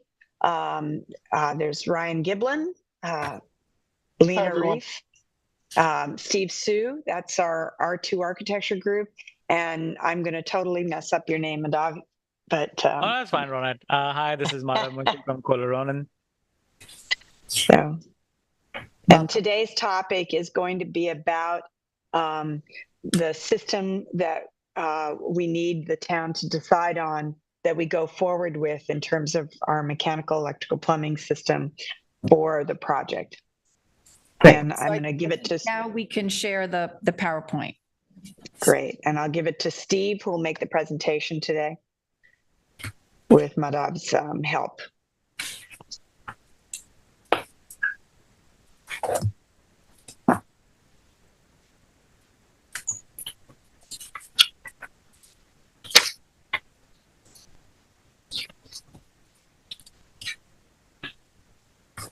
Steve, you're on mute. Jason, we don't have the PowerPoint up here in town hall. No, okay. The person who was at the presentation station took it down for a second there, and then they were going to reshare it. So I'm just waiting on that. I don't have it over here either. Oh, okay. Hey, there it is. Great. Up here it is. Okay, great. All right. Beautiful. Yeah. So thanks, everyone. So we're here to show you the HVAC systems presentation for the town. Maybe we can look at the next slide. So we're looking at really comparisons between different heat pump types. And so the heat pump is, first of all, a type of system that would allow you to do both heating and cooling with the same equipment.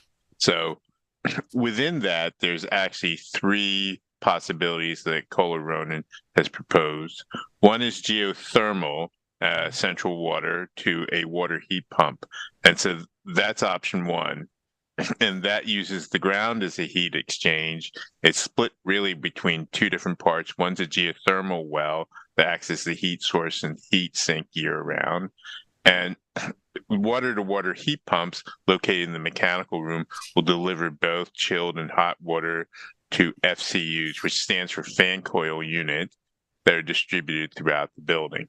So in all options, the fan coil unit is used as the air distribution. And in all options, they also have an energy recovery ventilation unit, which captures both passive and latent energy within the system.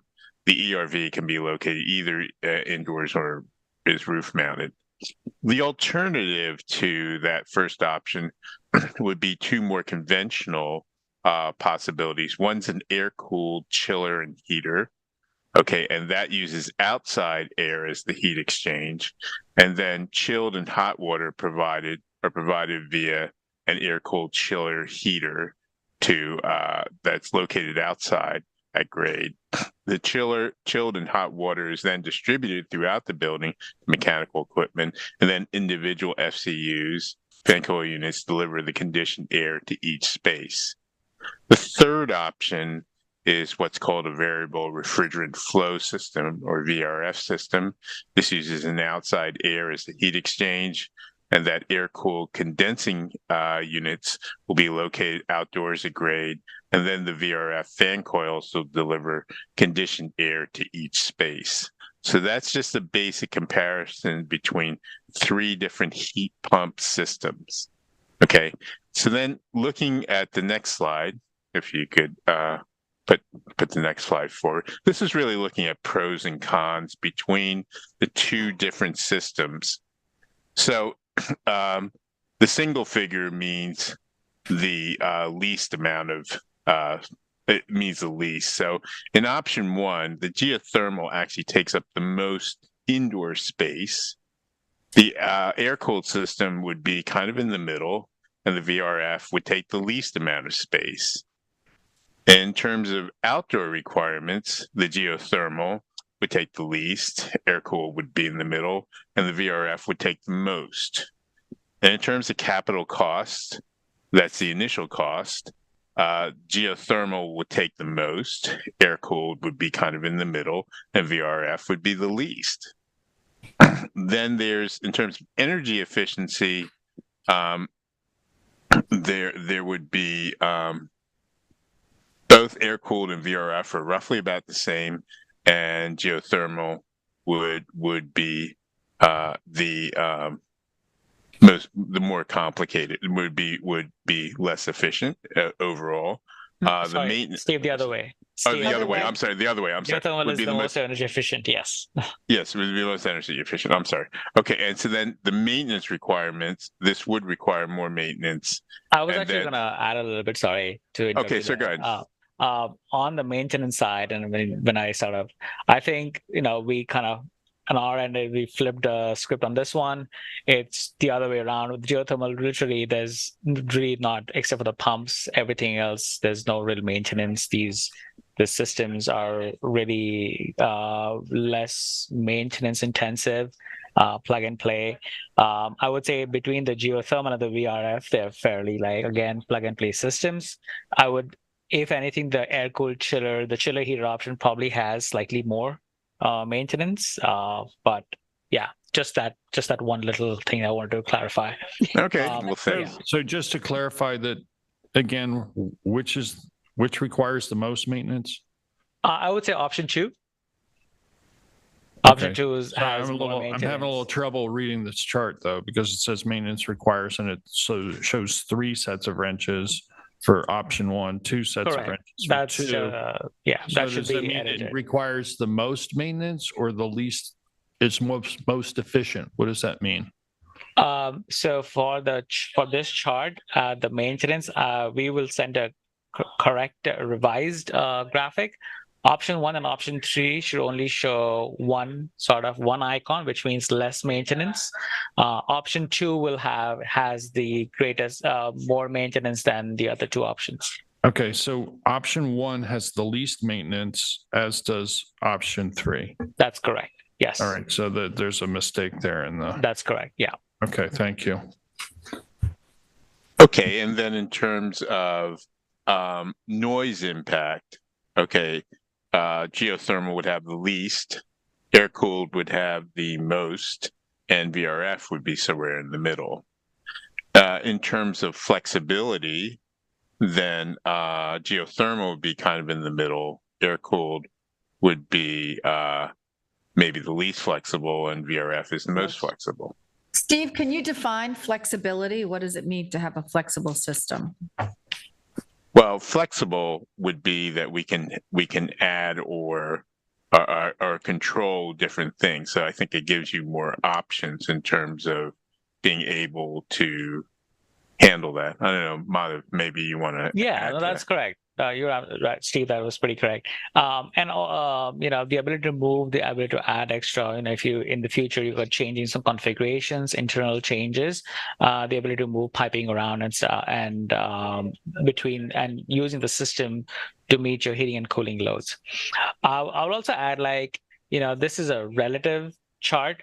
So, it's not a really absolute because we want to keep it simple to understand. But for all these options will work really well for our project, and it's sort of a relative difference between the three that we're sort of trying to show and visualize over here. I would say in terms of flexibility, with the way we are giving you the plant as well as on the inside of the building, all three options will be relatively sort of easy to maneuver. There's just some options have it slightly easier than the others, but all of them are fairly flexible for this particular table. Thank you. Okay, so with that, maybe we can move on to life cycle costs. Okay, so if we look at our initial cost, okay, geothermal will be the highest at $755,665.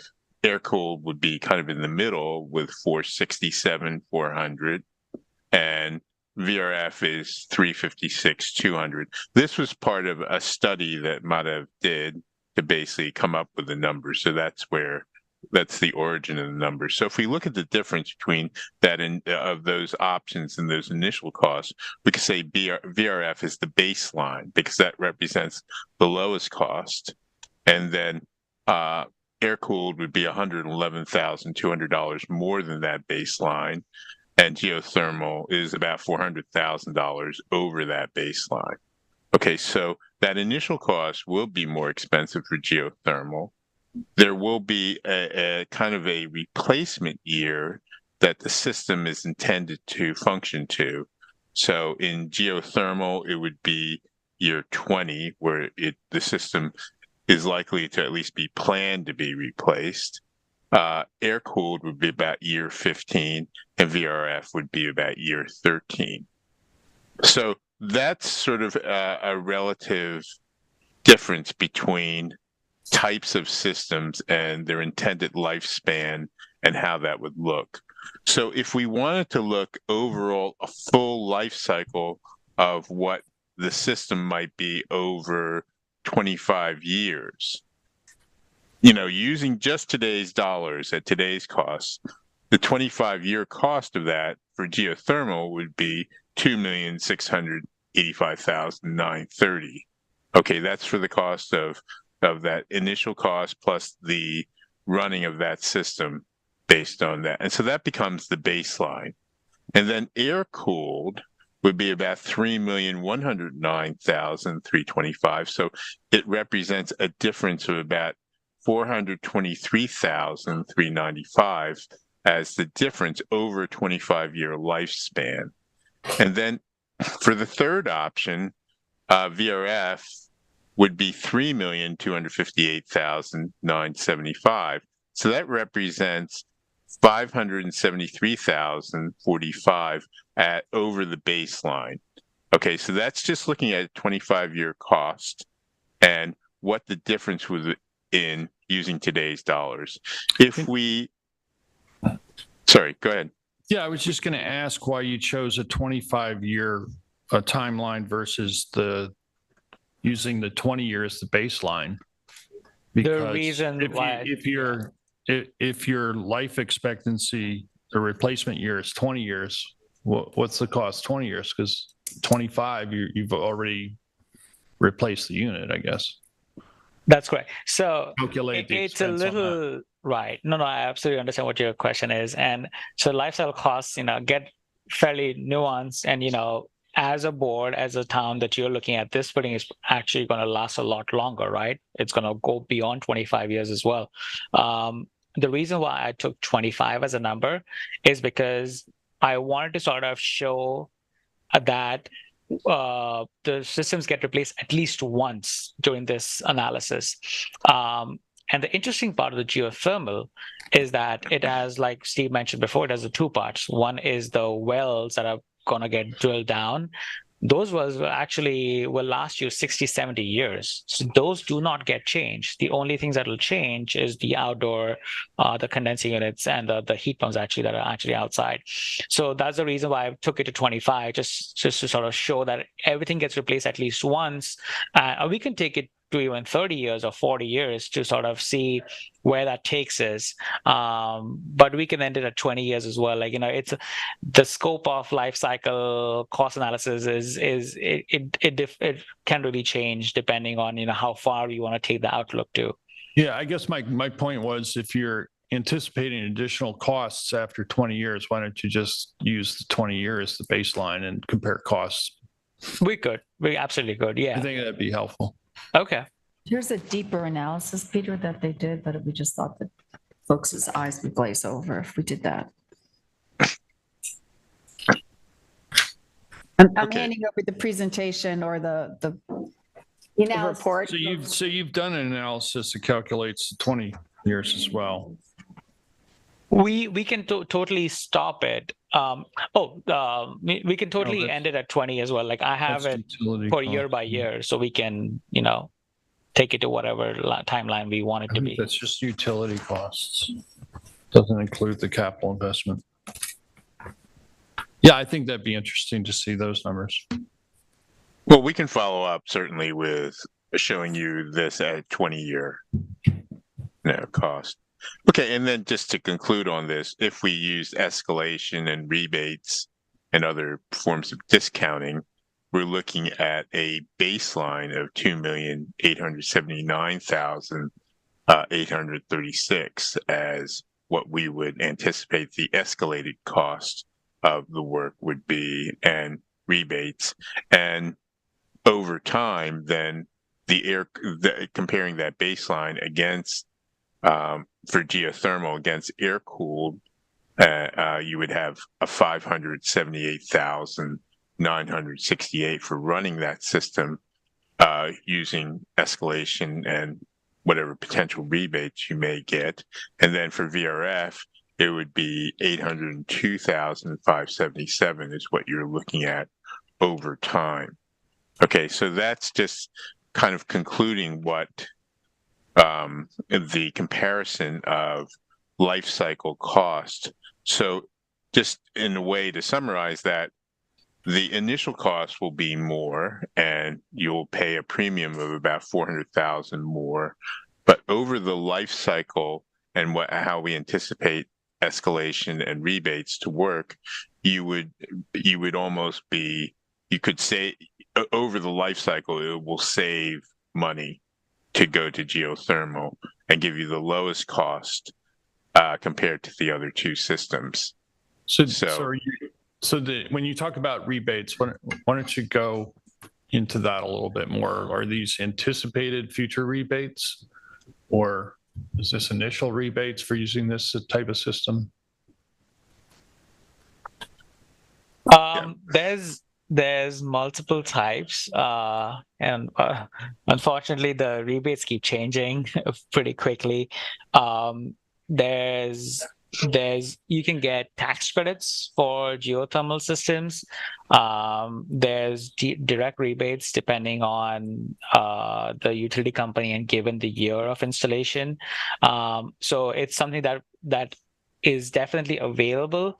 We just don't know what it'll be when maybe next year, 2024. So probably 2024, we can take a look at that again. I know there's tax credits right now, but 30% for geothermal systems. So that is not completely baked into this equation, because I wanted to sort of keep that a little bit as a extra additional incentive, because we just don't know what they will look like in the future.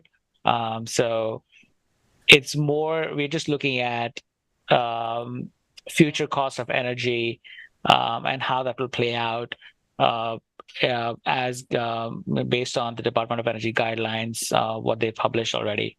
So the rebates part and the tax credits are not fully vetted out yet.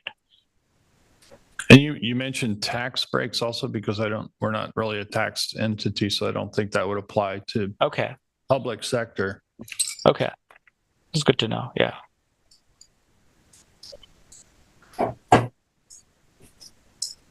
Well, I think the bottom line is that it would be cheaper even without any kind of factoring, if you look at it over time. And so as an institution, you could look at it as saying, if we're willing to look at this over time, this would be a better benefit if we're once we pass those kinds of replacement years, that this would be a better system for the long run. Yeah, I understand that concept. I just want to try and quantify what we're actually talking about here, because that's. Can we also talk about our goal to be net zero and how that factors into the presentation today? Sure. Yeah. The idea is that, to be the way we are designed net zero is obviously, to make the building as energy efficient as possible, reducing our heating and cooling loads. And behind this analysis, we've also been doing a lot of extensive energy analysis to making sure that we're optimizing our envelope systems, our windows and walls, our roofing systems, indoor heating equipment and cooling equipment, also a lighting system. So there's a lot of analysis that is happening behind the scenes as well. And we're trying to figure out different ways of supplementing all these internal loads, whether it's geothermal or air-cooled or air-cooled systems. So with the geothermal system, you end up with the lowest energy consumption or energy footprint for the building.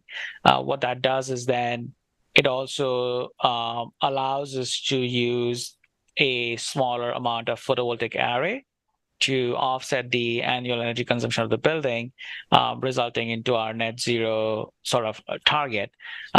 So that's sort of been the overall sort of goal or ambition of the town, and with the design team are trying to come up with different ways that we have been playing around with the efficiencies of the system and the loads to sort of see what will get us to a net zero target.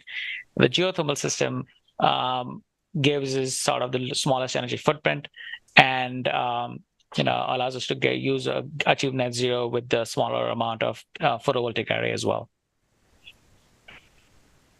Thank you. You had one more page in the presentation. Yeah, I think that was just simply our recommendation. And so we said that R2 recommends the geothermal system as the most sustainable solution and closest to the net zero energy ideals, which, Madhav has just talked through. And then the geothermal system is the preferred heat pump system for the long-term lifespan of the senior center. So that's what we think is in the best interest of the town. And I think we just wanted to pose that what the nuances are of that decision, so that you're clear about going forward on geothermal versus the other systems, why we think that would be a better choice. So basically, we're talking about the fact that there'll be some additional costs up front, but over the life of the equipment, that it will provide a more efficient and less costly means of heating and cooling the building, and will be more in alignment with our energy and sustainability goals. And so that's why you arrived at this recommendation. That's correct. That's correct. Could we take the presentation down so we can get back to? Sure. That'd be great. Okay. And Jason, is there a way we could get everybody up there on the screen for gallery view? Yeah, give me 1 second. Thank you.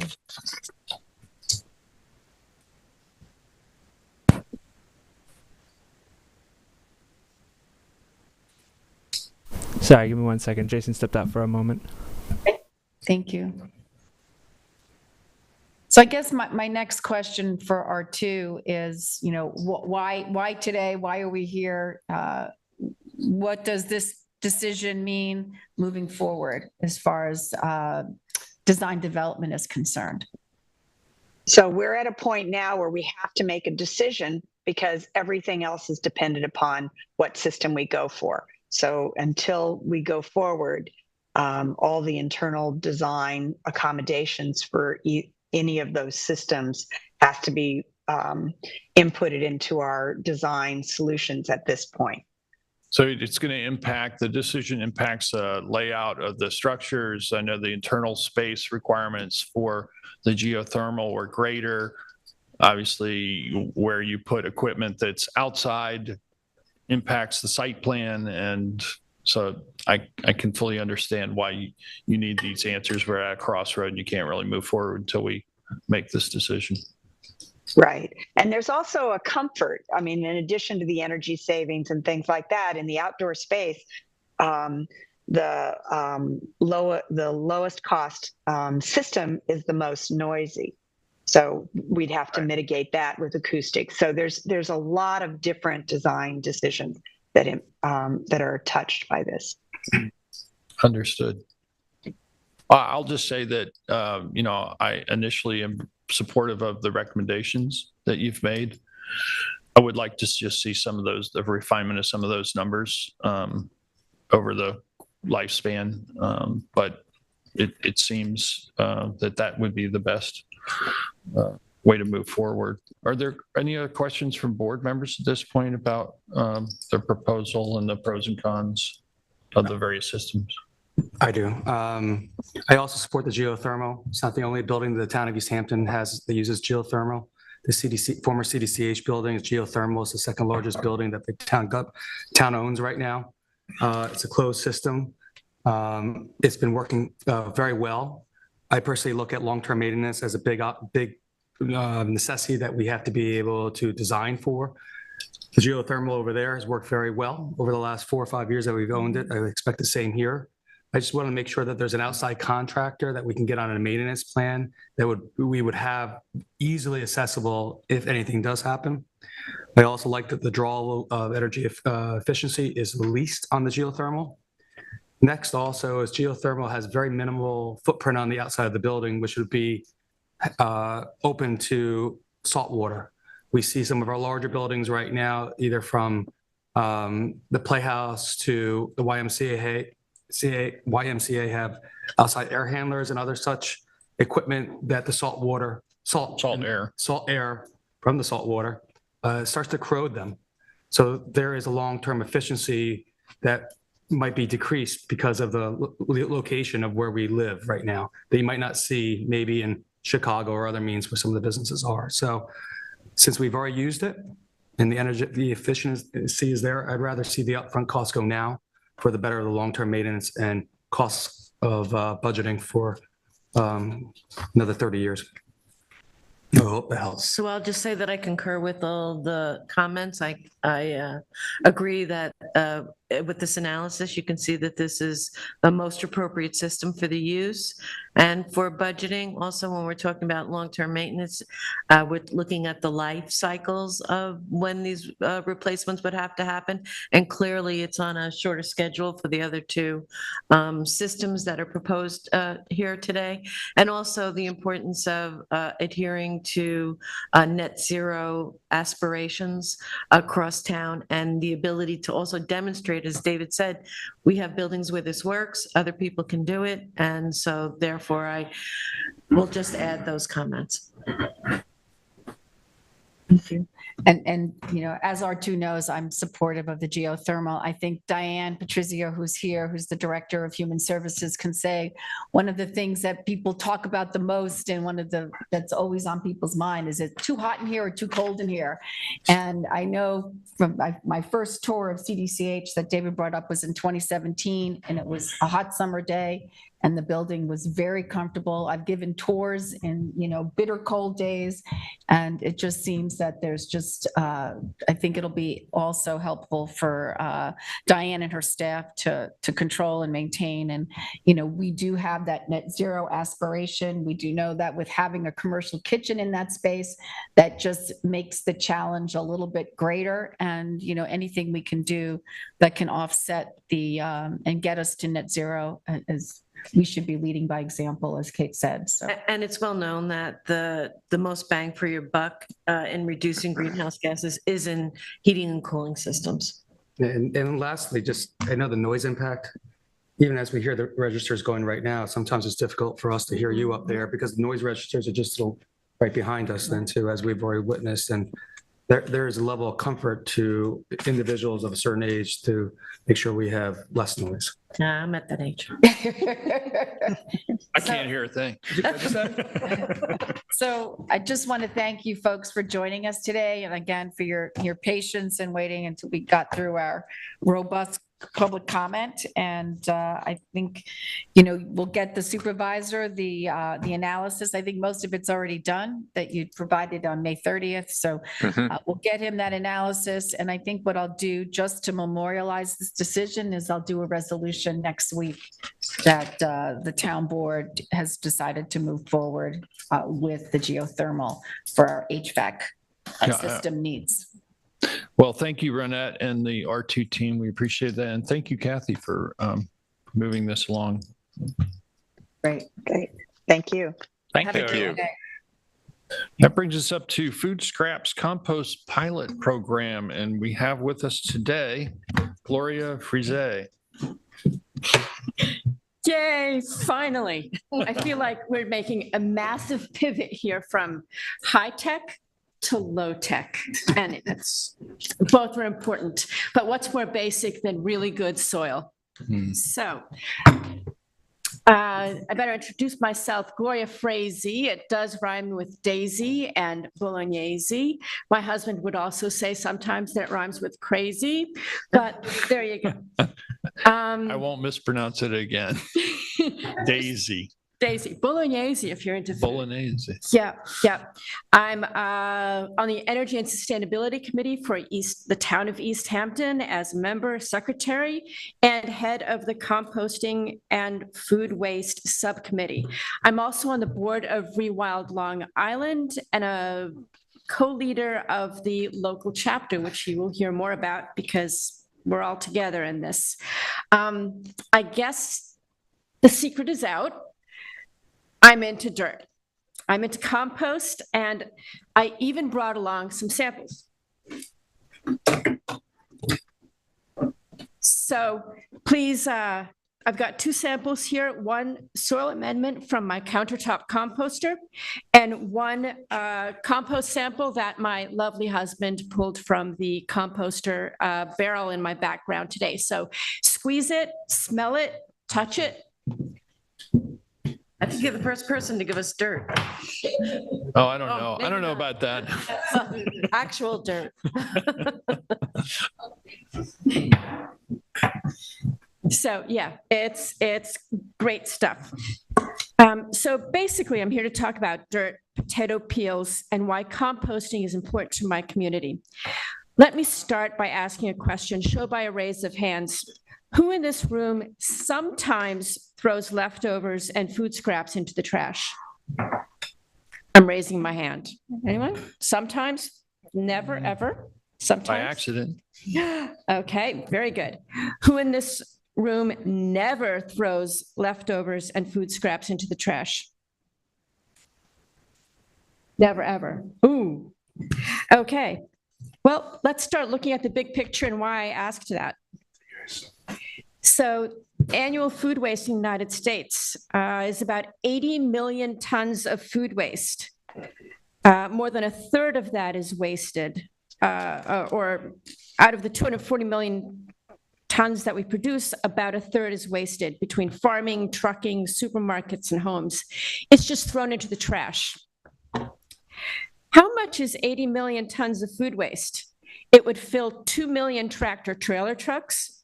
Parked end to end, they'd stretch more than 20,000 miles and cross the US coast to coast more than 7 times. Households are responsible for about 55% of that waste, or only 1.1 million tractor trailer truckloads. We throw out leftovers and vegetable peels, and then there are the vegetables we meant to eat and the fruit that went over the hill before we actually got to it. So how does that apply to East Hampton? Annual food waste in East Hampton. If we look at the national average of about $1,850 worth of food tossed per household in the United States, multiply that by 11,000 households in the town of East Hampton, that's over $20 million worth of food thrown out every single year just in our town from households. Not only is that the cost, we're also looking at taxpayer money here. Handling food waste in East Hampton, the cost of hauling food waste from the dump in 2023 is I did a back of the napkin estimate, about $300,000. And that's not even counting sanitation department staff to handle it, the equipment, the trucks, the facility, and insurance. So we're paying an awful lot for food waste. Another item that impacts us are the environmental impacts. So there are greenhouse gas emissions from trucking, from landfilling, from incinerating, fresh water use, cropland use, landfill inputs. What are the local impacts here in East Hampton? Most of our waste here is actually incinerated, so it gets trucked to an incinerator. The incinerator creates, which is greenhouse gases. The incinerator creates more carbon. So what are we looking at for our own land? I've taken these photos from the Town of East Hampton Coastal Assessment Resilience Plan, which is scarily brilliant. But we're looking at East Hampton turning into a series of islands, possibly by 2070. So this is really impactful. Look at the heat and the humidity that we've been having. It's unbelievable. And we've already had a lot of erosion, a lot of beach erosion. It's coming. So what are those are the local problems. What are the local solutions? We go back to the very familiar reduce, reuse, recycle. Reduce really looks at what are you putting into your shopping cart? How much are you buying each time you go to the supermarket? How are you planning your meals? What can you avoid buying that you're really not going to use? Reuse, can you make a vegetable stock with some of your peels? With East Hampton Compost, we're really going to be looking at recycle, and we'll be doing a lot more. So East Hampton Compost, it is a food scrap drop-off pilot here in the town for the summer of 2023. How's it going to work? We are going to have farmers market Saturdays. First, we're going to be collecting in the Springs at Ashwa Hall, July 15th through September 23rd. We'll be there the entire time the market is open during those Saturdays, 9 a.m. to 1 p.m. We've been really fortunate to add Sag Harbor now. We've got two members of the East Hampton Compost Advisory Team, Marianne Eddy and Anna Scorsese, who works for the Department of Natural Resources here in the town, who volunteered to open a SAG location. So that will be open July 22nd through late September for a shorter 2-hour period, 10 a.m. to noon. We're hoping in further versions of the summer pilot to expand to Bridgehampton, Amagansett, and Montauk. We've got lots and lots of plans, but we're also looking for more volunteers to make this program work. So here's a quick plug. To volunteer or drop off your scraps, go to easthamptoncompost.org. Let's continue. Composting. You got to turn all these food scraps into compost somewhere. So we're going to be doing that at the East Hampton Recycling Center. Thank you, Steve Lynch and the team there. They're already making great compost. These pictures are actually taken at the East Hampton High School this past week, which received a load of fabulous compost from the Town Recycling Center for their pollinator garden and for their vegetable gardens. And it's gorgeous stuff. So yeah, this already involves community. We've already got the high school in there. East Hampton Town Board, Kate Rogers, huge shout out. Thank you for your encouragement and for your guidance. Without that, I wouldn't be here. East Hampton Compost wouldn't be kicking off today. We've got local volunteers. I've already mentioned Steve Lynch and the team there, Energy and Sustainability Committee. Farmers and businesses are on board too. Ian Calder-Piedmont at Balsams has been super, super helpful. This is not a picture of Ian on there. I think he's a little camera shy, but it is Santiago at the Amagansett farm stand. So East Hampton Compost would not exist without the town, without volunteers, or also Rewild Long Island. You may not have heard of Rewild Long Island. The East End chapter is new this year. It's the Rewild Eco Table at Springs Farmers Market that will be there to receive food scraps. And the volunteers at the Eco Table include the Rewild East End Summer Program internship that we have right now going on with high school students. It's an environmental internship, and we've partnered not only with East Hampton Compost, but with Share the Harvest. So we're working on growing food to donate to local food pantries. Longhouse Reserve, which is transforming its mostly non-native plantings and gradually adding native plantings. And let's see, the Third House Nature Reserve in Montauk. So there's a lot going on in our community with a lot of volunteers, a lot of organizations, and East Hampton Compost is really proud to be a part of that community and really dependent on the community for its existence and future growth. Next, what are we going to be able to compost? Okay, we are not a huge commercial anaerobic composter that can take absolutely everything. We're sort of like my backyard barrel. And my backyard barrel is great with all of these items: raw or cut fruit, veggie scraps and peels, loose leaf tea, coffee grounds, eggshells, green and brown leaves, cut flowers and grass, dry soil amendment from countertop composters, and a little bit of black and white newsprint to line the bottom of your bucket. Dry soil amendment from countertop composters. So yes, I did say crazy rhymes with crazy. And I've got both a compost barrel in my backyard and I have a countertop composter.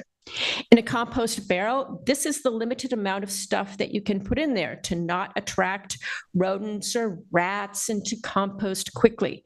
I use my countertop composter because I can put a broader variety of leftovers. I can put really fibrous stuff in there that's going to take a long time in my barrel. I can put certain approved packaging materials in there. So there's a lot more that I can put in there.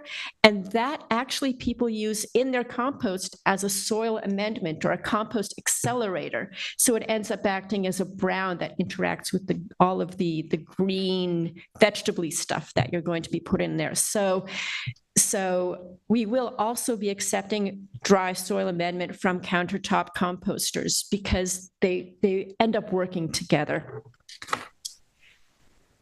We've already had huge amounts of community support. I already mentioned that we've been able to open the second location in Sag Harbor. Just from a single mention of East Hampton Compost at gmail.com in the East Hampton Star, we've had about 50, 60 people sign up at the website. They've said things like, would love to see this take off in the town of East Hampton. Happy to participate with my kids. We've got a lot of families interested. And Helen in Montauk said, I have been hoping for a program like this for years. I am 90 years old, live alone, and generate little food waste, but you may count on me to support you and do all I can to help. So the town board says it's okay, it's happening. Okay, so now, how does this really apply to our kitchen table and our processes and our decision making? I call it the path of the potato. Okay, Jane Meering had mentioned responsibility and stewardship. So we can take those potato scraps that we use, are not going to maybe put into our mashed potatoes, and we have the option to put them in the trash. So that's a waste of resources, creates greenhouse gases. Or we have the option to collect those food scraps and transform them into soil food. And this is part of the restoration and recovery that Len Green had mentioned as part of his talk earlier. Then the compost goes back into the soil and adds let's see, compost is so cool. It improves soil quality and reduces the use of chemical fertilizers and pesticides, as Laura had mentioned.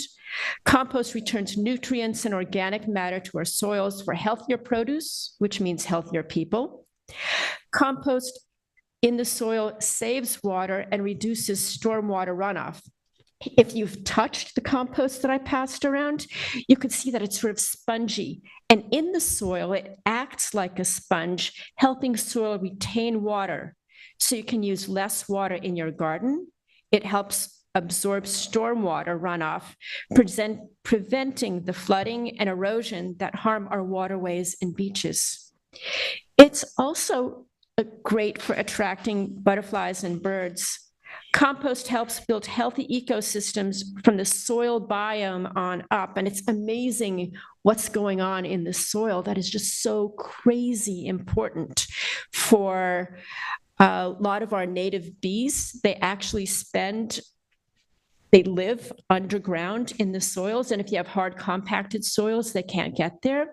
Fireflies, which we've heard mentioned already before, and in the East Hampton Star, they live for a couple years under the soil before they emerge to light up our skies. So if you've got hard compacted soils, no compost, you're not going to have many fireflies. So, and then we're also talking fireflies, butterflies, native bumblebees, and birds. They're all reliant on healthy soils. So let's go back to the path of the potato. We're at the compost. It's in the soil. We're growing more potatoes. East Hampton is known for potatoes. That's why we've got the potato peel as our icon. And a lot of people might not know this, but potatoes are fertilized by native bumblebees as opposed to by imported honeybees.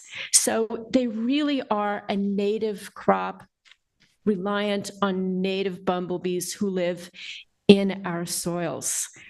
And then, who doesn't love a potato? So that's our path of the potato. I hope you'll join East Hampton Compost to drop off food scraps and/or volunteer. You can register for both at the website, easthamptoncompost.org. You can email me. That email comes directly to me. If you can't commit to either this summer, please help us out by filling out the survey on the website or by following East Hampton Compost on Instagram, Facebook, or Threads. And if you'd like to donate, can I say that? Sure. To East Hampton Compost, you can do so through rewildlongisland.org, which is a 501c3.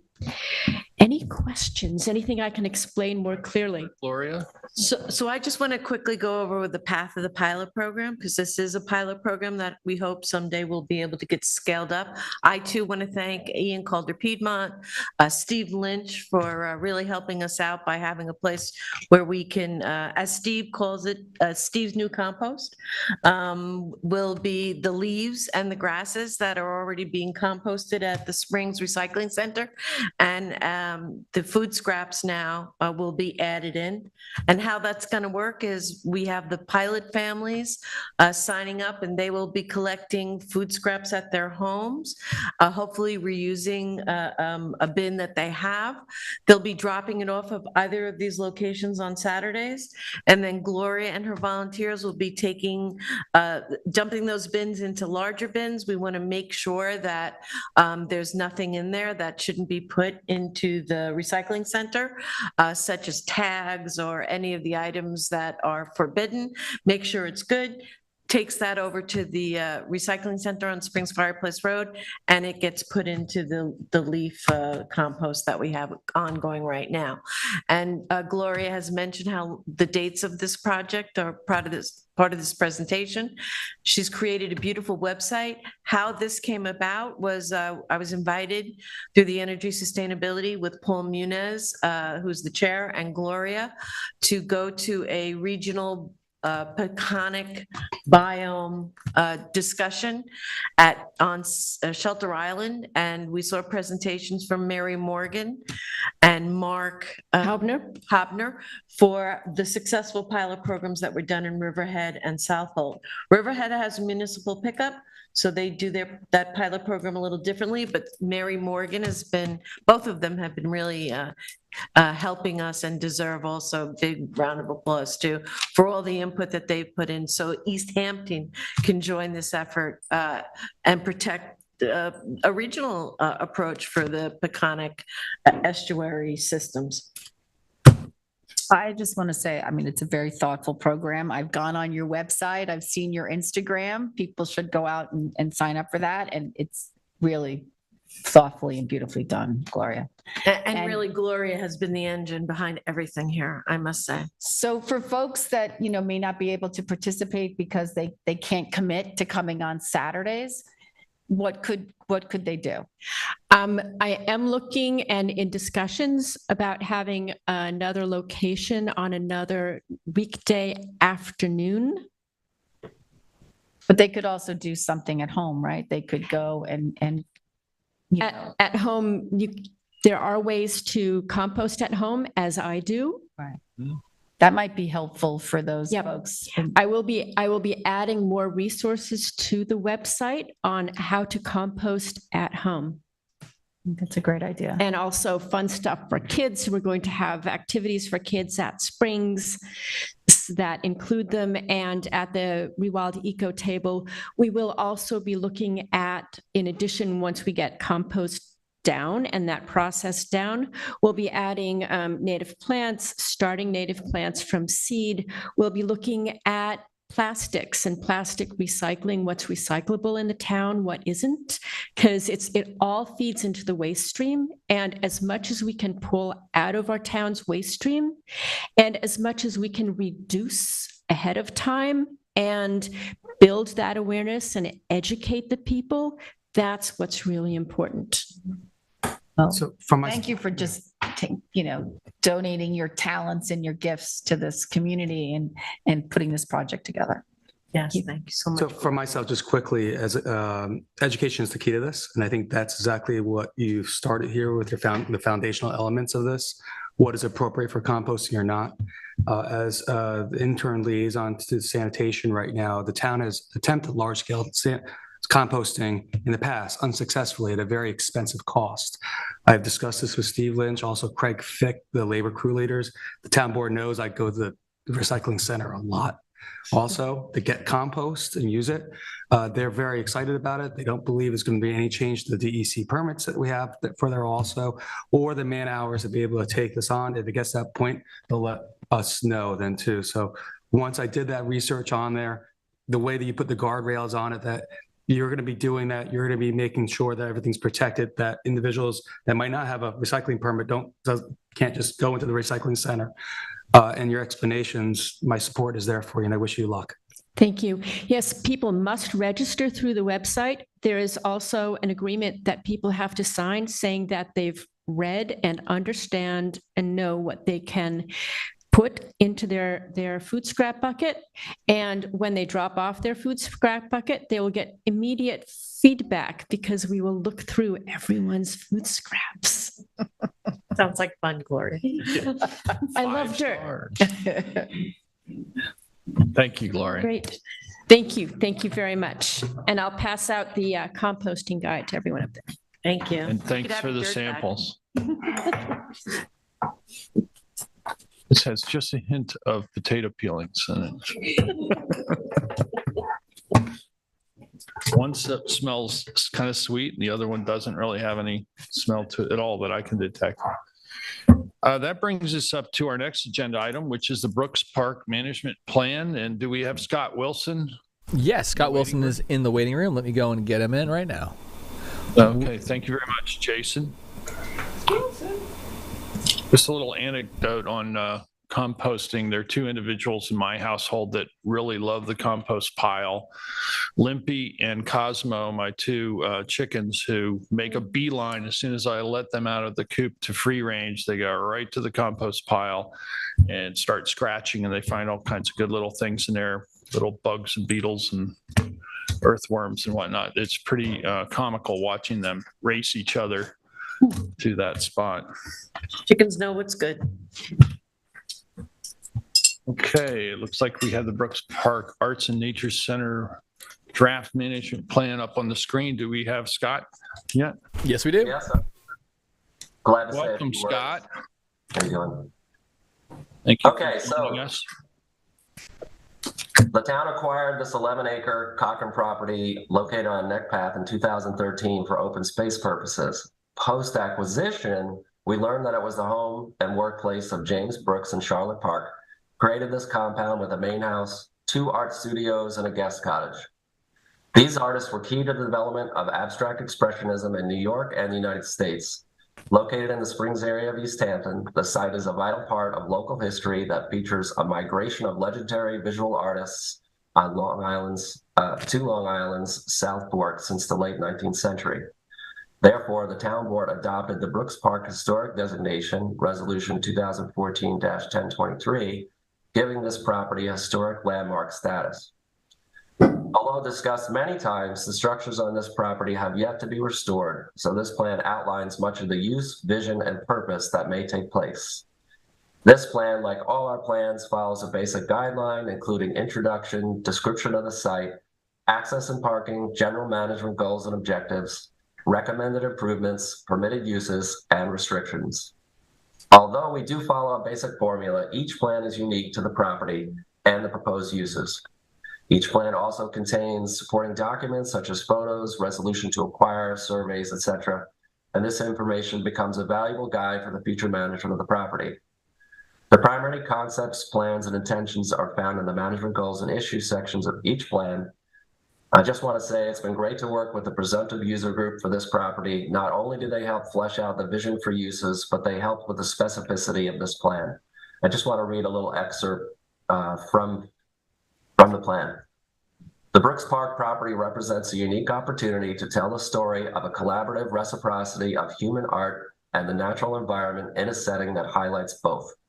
As the home and creative spaces of James Brooks and Charlotte Park, the site holds value in illustrating the bond these artists had with their environment and how it influenced their art and in turn the artistic culture of the area. To tell this story, the center will provide exploration of native flora, fauna, and fungi, and connect this to the site and to art practice as Brooks and Park exemplified in their lives. The location of the property within an existing trail system further extends the story and will provide additional access to recreational users while enriching their experience. This is a very descriptive document that really helps portray the story of this property and outlines a plan to make that a reality. If the board has questions, concerns, changes, please let me know. This draft plan was available on the town's website. I will, however, repost it because I note that the plan that we have posted right now doesn't contain all the associated attachments. So once I collate all the town board's changes or comments and modify the document itself, I'm glad to repost that and to include everything so everybody has a broad perspective on what we're talking about here.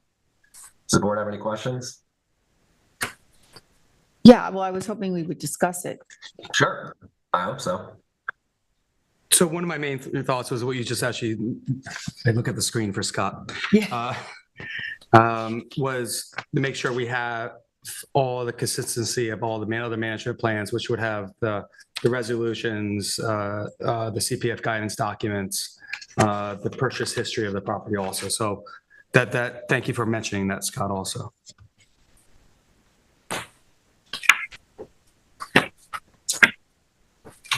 Are there questions or concerns or the language or some of the descriptive nature of this plan? I think there's a couple changes that need to be done here that still gets to the same, this my personal opinion, that gets to the same exact results. I want to make sure all the town's management plans have the same template format. So in section 1, introduction, I believe the mission statement that's there should go to the management goals. because all the other management plans, we have names, history, ownership, and scope of management plans. But the mission statement that they have, that's here, I think should go into general management goals and objectives, section 4. I think that's more appropriate there. And I wouldn't mind the mission statement just to add a little bit more about the woodlands that are there, which are very significant also. And I know we've done that in some other management plans. So maybe we can have Andy Gates or Drake or yourself, Scott, just give us a paragraph or 2 on that. The access and parking and making sure that the planning department would have review of that, I think is exactly how we've done in the past.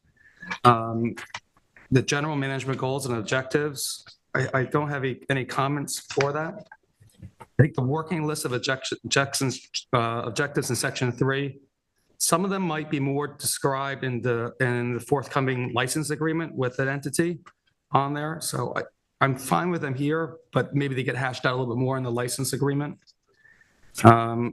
Recommended improvements, I understand that, and I think that's understood. I think those documents that are talked about there from D.B. Bennett and Mr. Devonshire should also be part of the management plan. I didn't see anything on the restrictions that were missing from other management plans. And the only other thing I have to say is about the name. It's a little presumptuous for the Brooks Park Arts and Nature Center. I would prefer to see it the Brooks Park Historical Site, and then the license agreement can go and state the Brooks Park Potential Arts and Nature Center. That goes a little bit better to what we've done already with Duck Creek Historical Site, the Carl Fisher House, and other locations on there. And it was just it's a little bit more vanilla to where this portion of the management plan will be compared to a license agreement. So those are just my takes and comments on it. Thank you, David. I can go next. Starting with the cover, I looked at the Gardner Mill Cottage management plan that we're looking at today, and also the Duck Creek, and we normally say historic site right under the name. So I think that needs to be included. You know, I'm a stickler for page numbers. I'd like to see page numbers added. Okay.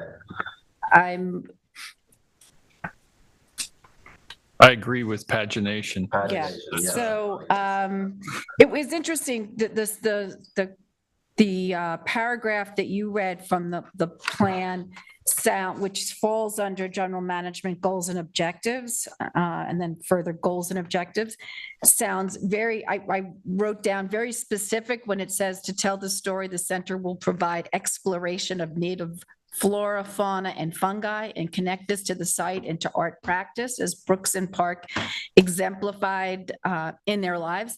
To me, that sounded very, very specific, but then I go a page and I'm at page 7, halfway down, and then the statement is much more generalized, where it says developing art and nature programs and activities that underscore James Brooks and Charlotte Park's place in local history is encouraged. To me, that's the objective. Right. The other, I mean, while it's beautiful language, I mean, that's very narrowly defined. One thing I would just like to read for the public that's listening in, it's the top of page 6 that I was very excited to see, was the site will serve as an educational model for preserving and adapting old and historic structures as a sustainable practice and for sustainable design and interventions, including retrofits like added insulation, heat pumps, advanced septic systems, using responsibly sourced materials, and examples of rainfall capture and home composting. This will make the structures more attuned to nature and reiterates the town's climate action goals by educating the public in climate smart construction, renovations, and best practices. I was excited to see that. Can I just jump in there? Yeah. That it sounds good, but I think what we should say that the site should serve. Okay. Mm-hmm. Okay, full presumptiveness with the will, the should, just in case it doesn't happen on each way as we described. Makes sense to me. No, and then I think that's actually all I had. I'm excited about the project. I know we have to talk about, when we move this forward, the primary goal is to restore the structures and maintain the grounds. We have to decide how that restoration takes place. I know later in the working list of objectives on page 7, it talks about recreation of specific spaces in the home and studio. We may be also looking at recreation of the different dwellings too.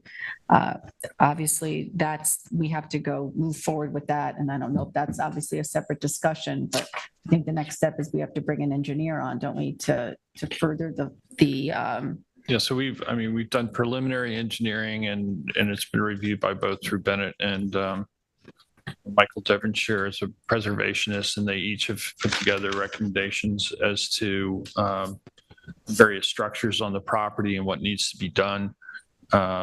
It's really restoration of some of the structures and reconstruction potentially of the Brooks studio itself, given the status of its condition, and that will, that would be the next step. I think we should work towards adopting the management plan and then move forward with restoration, reconstruction as necessary. And we'll have to obviously review that in more detail and put together, the specs and everything before moving forward. Scott, I didn't see hours of opening for the public portion of the park.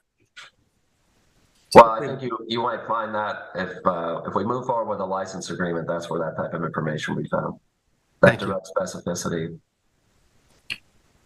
Yeah, and or should we could put sunrise to sunset unless noted by town board resolution, and that would come in the license agreement? I think that would be appropriate. I think we've been fairly consistent about other properties being sunrise to sunset. But I agree. I don't really have anything else to add. I think my fellow board members have pretty much covered it, and I agree with all the comments that they've made about revisions. I think we should be a little more generic, and it really should state Brooks Park Historical Site, and I think perhaps actual photographs maybe of the structure on the cover. Scott, do we have a conditions? We have conditions pictures from when we first purchased it in 2007. Is it already? No, it was 2013, wasn't it? It was 2012 or 13. I think of 13. Yeah. Yeah. So maybe pictures from then and also current day. Sure. We could note in the appendix. Okay. Good recommendations. Is there anything else, board members? No, I concur with everything that's been said. No, I don't have anything to add. Okay.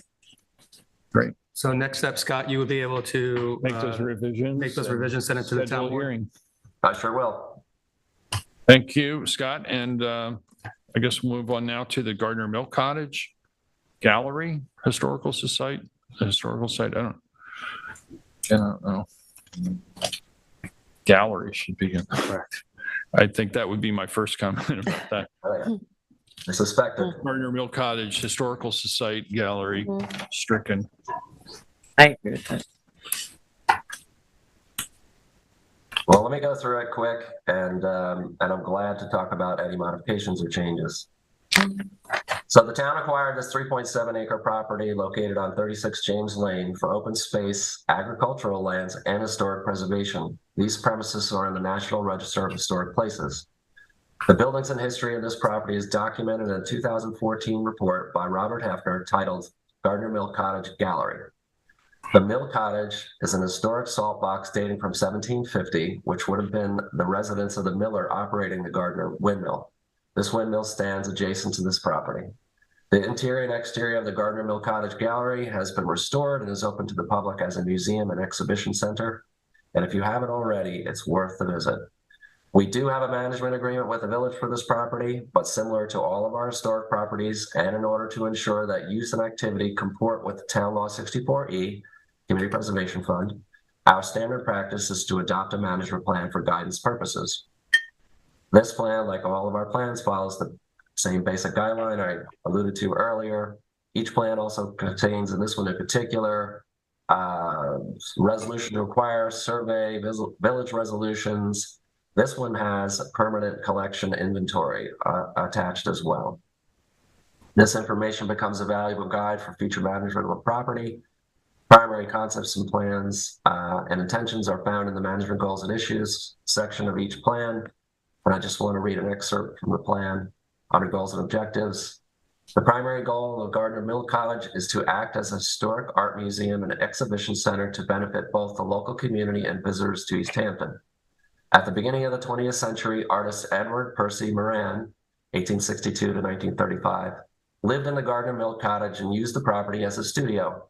To continue the tradition of the early art colony in East Hampton, the Gardner Mill College Gallery will provide the community at large with a museum that educates the public about the history of East Hampton and at the same time offers local art community and exhibition venue. Soon after the Civil War, artists began to arrive in East Hampton. Here they established one, if not the earliest art colonies in America. This colony grew steadily until after the turn of the 20th century. Many of America's most noteworthy artists established studios here or simply visited our area, leaving a pictorial record of it. This influx of artists encouraged more artists to visit the East End, eventually leading to other popular art movements such as Surrealism and Abstract Expressionism. A combination of these art movements has established the East End as an area where many different styles of art have been offered by our local artist community. In order to meet the needs of the public, both as an educational museum and as a source of continuing the artistic heritage of East Hampton, the Gardner Mill College Gallery shall be readily accessible to the public. The town owns this property, but the village has a management agreement already in place. So our next step will likely be to provide a version that satisfies the town board and negotiate, a final product with the village. They're already maintaining the heat, mowing the grass, keeping the building painted. It's in lovely condition. We want to continue that partnership with the village. And so once I get these comments from you regarding this plan and any changes necessary, I want to make another presentation to the village as well. Thank you, Scott. Questions, proposed revisions, comments from board members? Just a question of when it became a gallery, because it's not in the resolution for on our end to purchase it, nor is it in the resolution from the village. It's described as a mill cottage. Chris? Well, so the village passed a resolution allowing Terry Wallace to use it, so there's a permanent collection. So the majority of the space is actually used to showcase that permanent collection. And then there's another room that is used for gallery space for local artists. We gave management rights to the village, and so it was the village who approved that type of use. This management plan is an opportunity to ensure that, we're comporting with Town Law 64E. And so that's why we're here talking about it today. So I have some thoughts and some questions. First, again, page numbers, please. Okay. So you just mentioned, that the town, entered into a management agreement with East Hampton Village by Resolution 2014-1505 to manage and maintain the property. But in that resolution, I didn't see a length of term. If we could find out what that length of term is. And then in 2021, we talked about the East Hampton Village designated an entity, Wallace Museum and Art Fund, to operate the gallery. So do we have a copy of that agreement? How long is that agreement? Does the town have input on that agreement? I'm not familiar with that document, and I think that would be helpful to have, because when I read the bottom of page 3, where it says the property may be licensed in part, my first question was by the town or by the village? I mean, how does that partnership work? So I know later into the management plan, it talks about, let me see where that is. Where did I see that?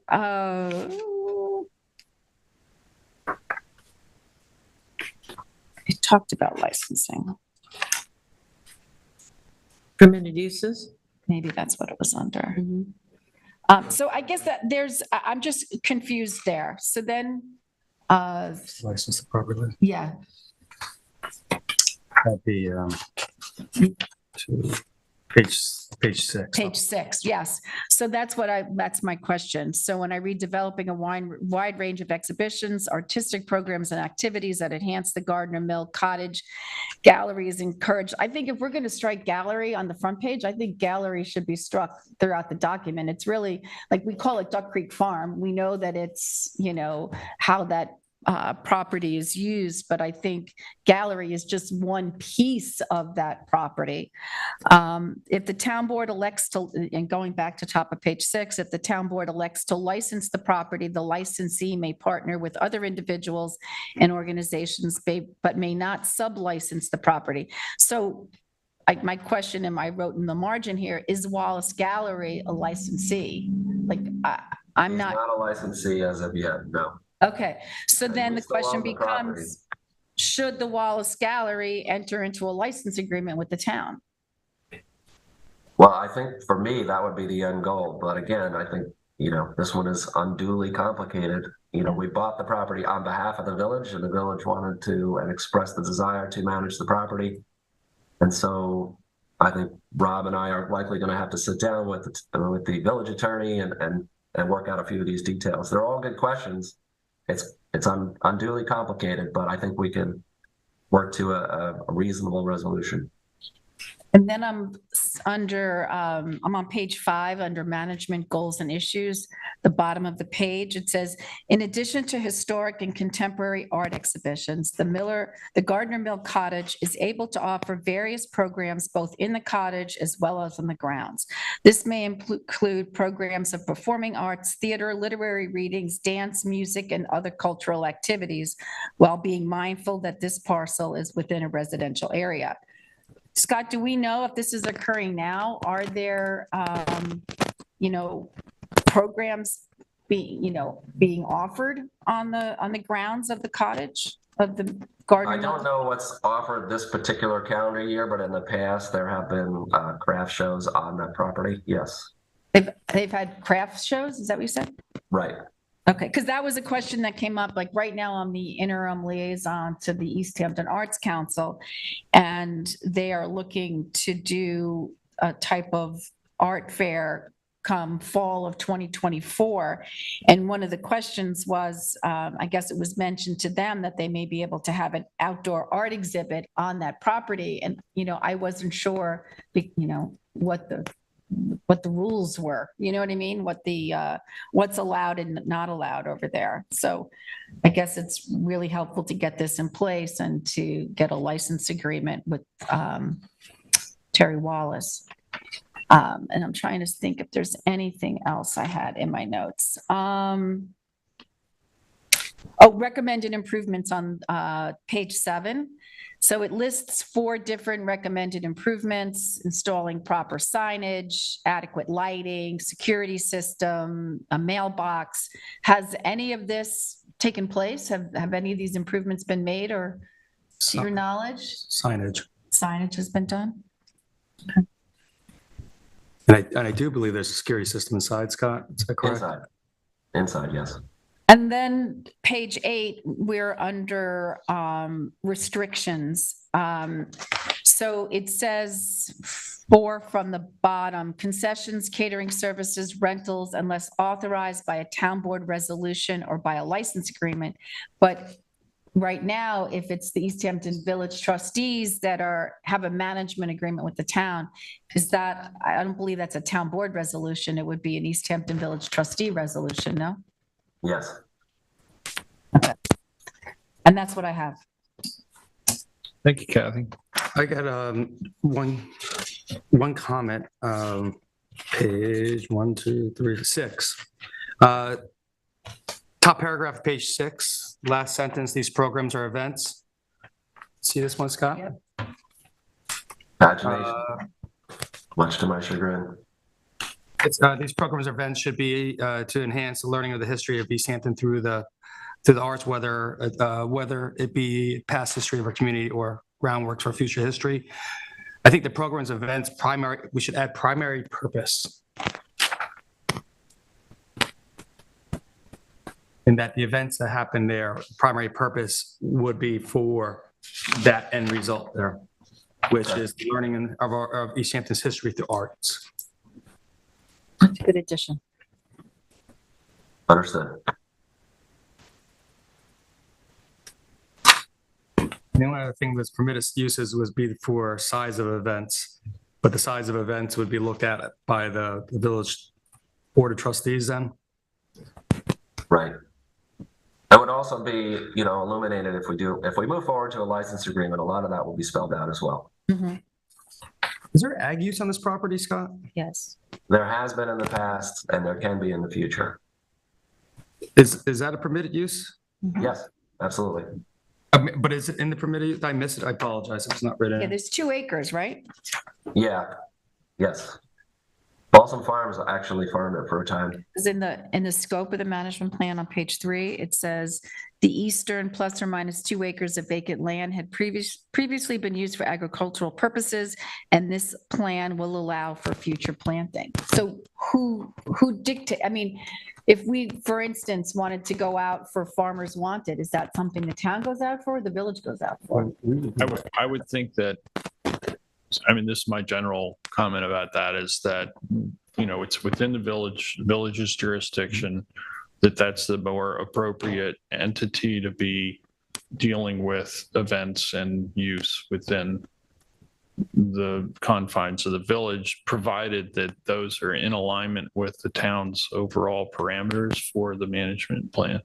Yes.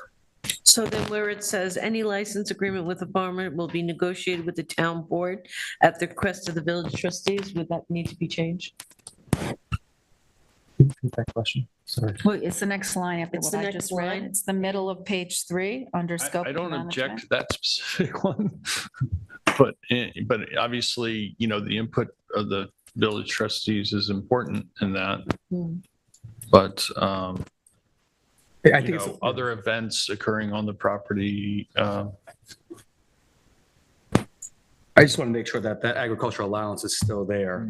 And two, I would agree that the village through the management management agreement would have the controlling entity to go out to a bid or RFP for either of these entities that would have license agreements on there. And I'd rather have them manage the whole property instead of the town having to manage a certain portion of it. It puts a lot more burden on us while it's within their jurisdiction, specifically how it butts up against other residential neighborhoods. They know the neighborhoods better than we do there. But if you go out for just playing that out, if you're going for farmers wanted and they decide to lease the 2 acres, does that mean the village gets the proceeds from the lease, or does the town get the proceeds? Or does it Proceeds go would back into to the, CPF. Yes. goes back to CPF? To go back to CPF. So, but maybe speaking about farming on page 7, where you've got section 6 permitted uses, maybe there needs to be a bullet that talks about farming.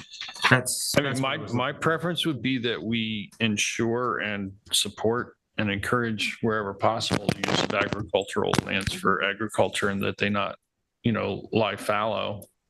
So that's what in the appropriate locations, which this always was, knowing it was one of the original 13 plots of the town of East Hampton when it was divided up in 1648. So can we, Scott, add permitted uses agriculture into section 6? Specify farming specifically as a permitted use. Yes. And then, to me, that even more emphasizes that the word gallery, it's the Gardner Mill Cottage. So are we all in agreement that gallery should be stricken from Title? Yeah. the title, certainly, and And further reference. references to Yeah. the property as such? Particularly because it's a management plan, you can go into a license agreement, but the management plan should be a little bit more. Right, it's particularly Again. since they're agricultural lands. Anything else?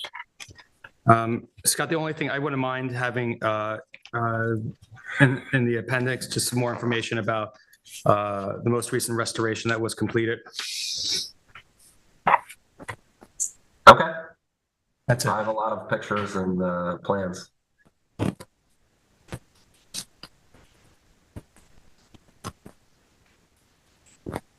Anything else? Okay, we can move on. Thanks very much, Scott. All right. So we'll look forward to the Feel incorporated better.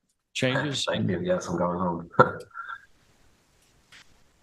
That brings us up to our next discussion. We have a presentation from Andy Gates from Land Management Department. Update on the forests of East Hampton and a vegetative study that he's completed. And give us an update on the condition of the town's forests.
And it's up.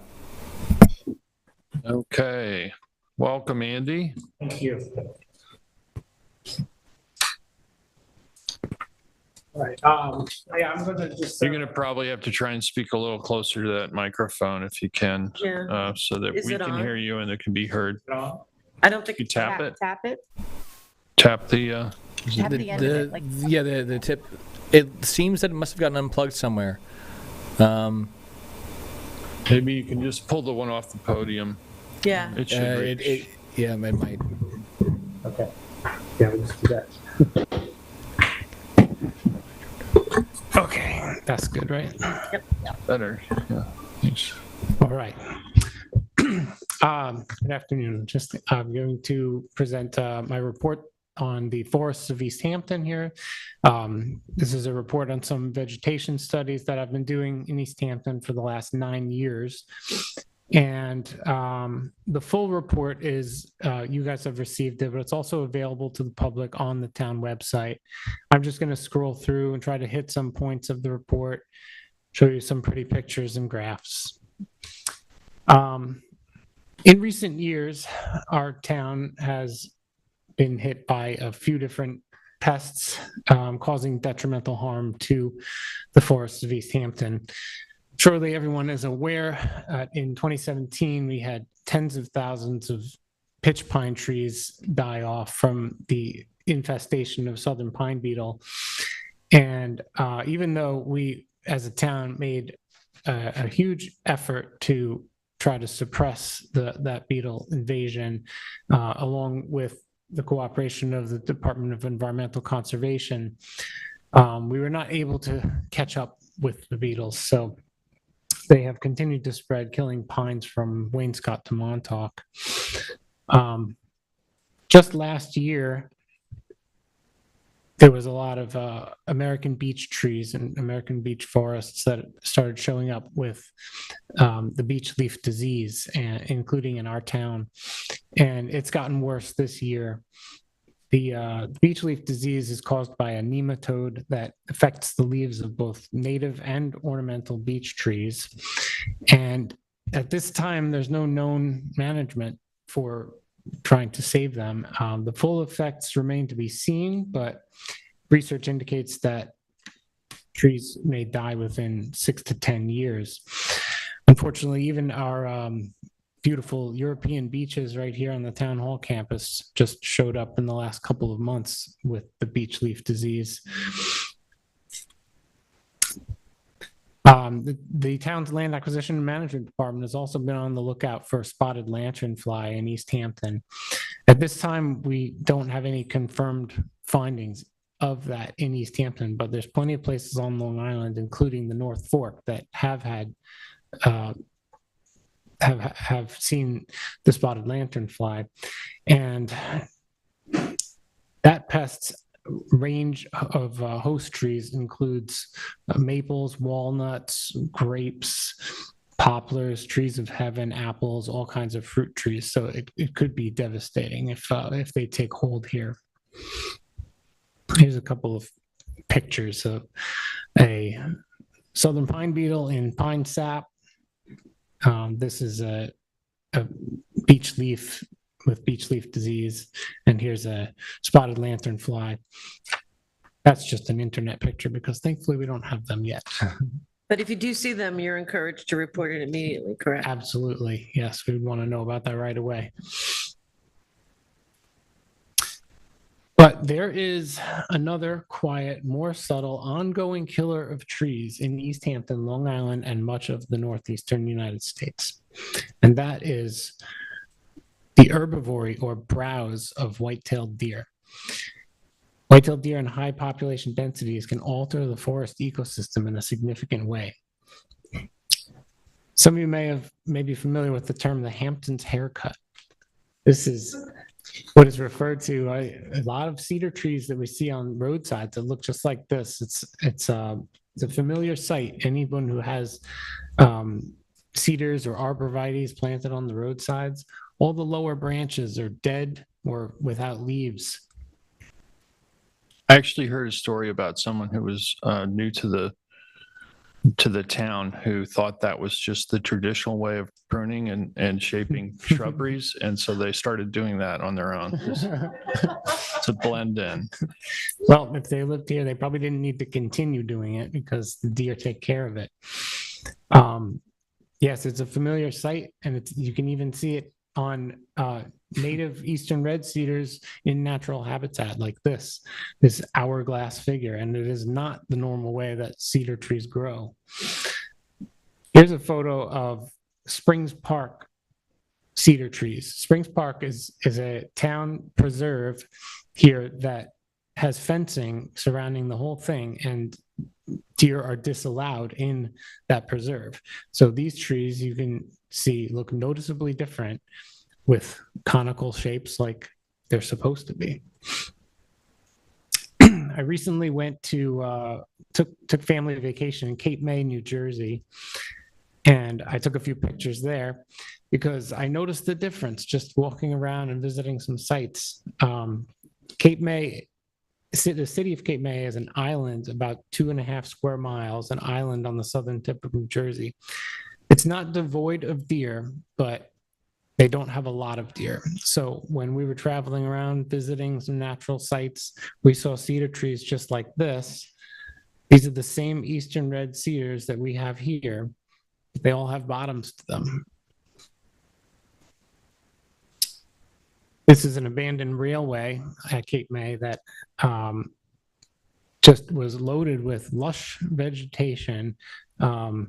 It's not all native. There are some invasive species there, but you can see there's a lot of oak saplings growing right through there, just filling it all in. And we don't have a lot of places like that here where the young saplings and seedlings from our trees are just coming up from the ground because the deer are devouring them. This is another area in Cape May, New Jersey. This is a nature conservancy preserve with very nicely maintained trails through meadows and bordering some woodlands. And I was just amazed at how thick the vegetation was on the side with native black cherries and oak trees. So I took some pictures with the intent of coming back and showing you guys the difference of what we see here. But the vacation's over, so back to East Hampton. In 2013, the town put in place a deer management plan. And one of the for key points of the deer management plan was to establish reliable metrics to monitor the effectiveness of any deer management program we might consider. So in 2014, I met with Tom Rowinski of the U.S. Forest Service, and he taught me to do this 10 tallest method of vegetation monitoring. And that is what I have been doing for the last 9 years. And it's a relatively simple method involving plots set up across the town from Waynescott to Montauk, and choosing an indicator species in each plot and collecting data annually.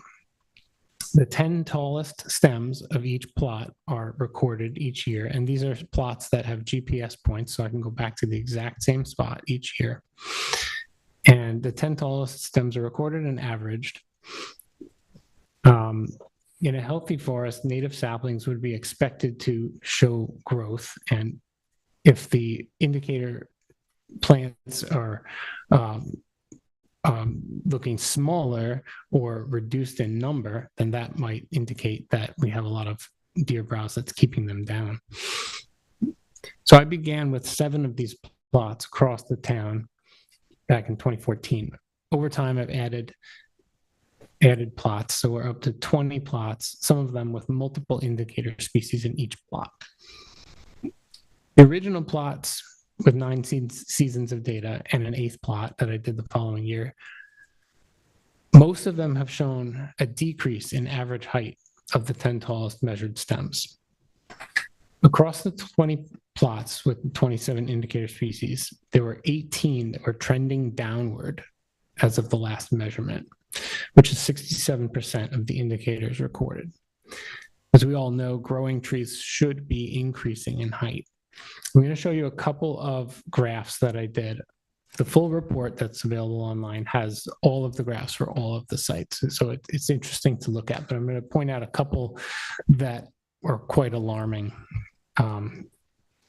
This first plot, the indicator species was sassafras. The first year in 2014, I found 18 sprouts in that plot, and the average was 5 inches tall. The next year, there were only 8 of those 18 left. The following year, there were 10, and then 3, and then 0, 1, 1, 0, 0. So the 10 tallest method, I couldn't even find enough sprouts in the plot to continue doing the 10 tallest average.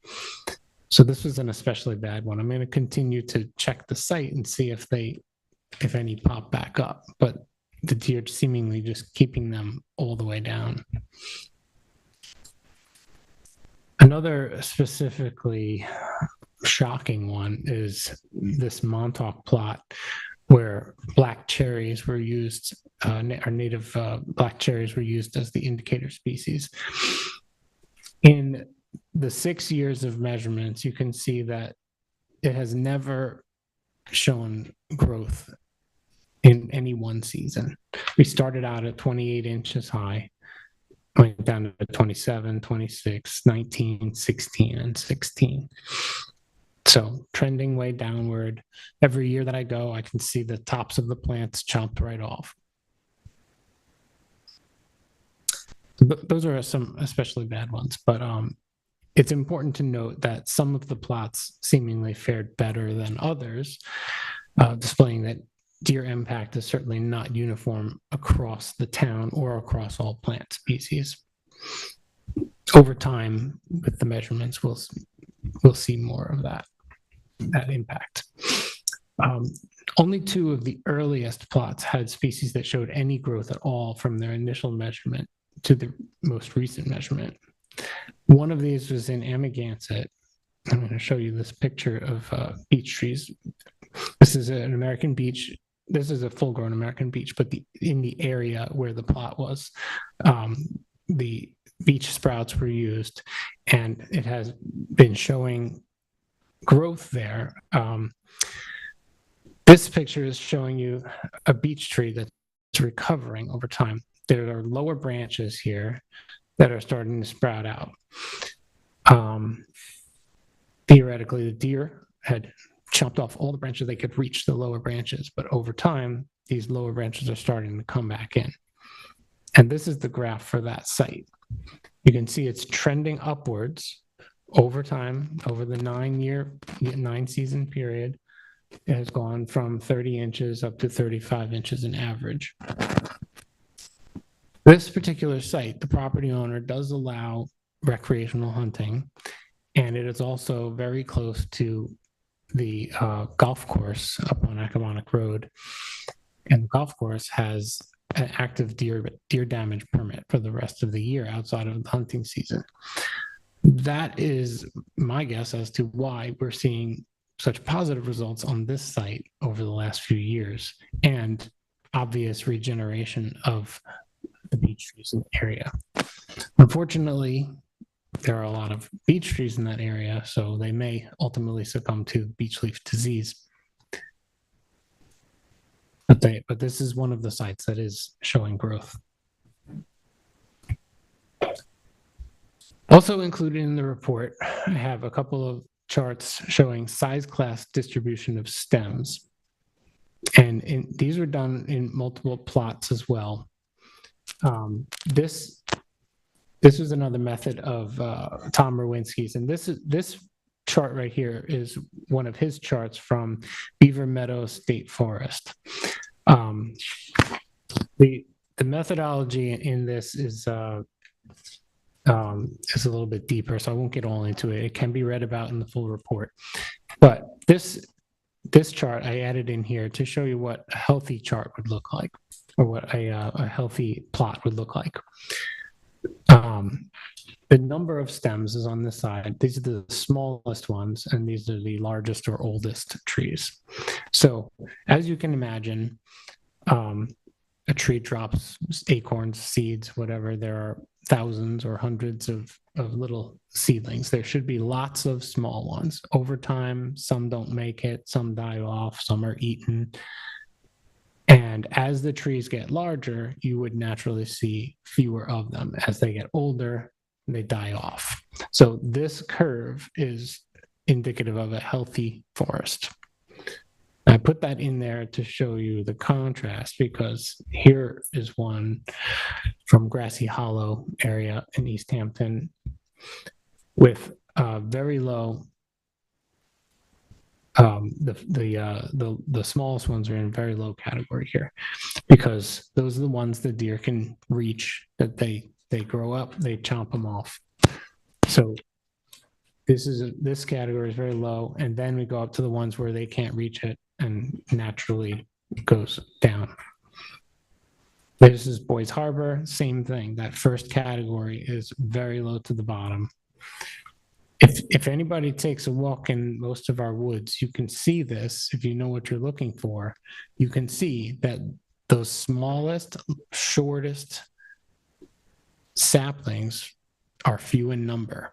When the branches get higher, where the deer can't reach them, those trees are growing.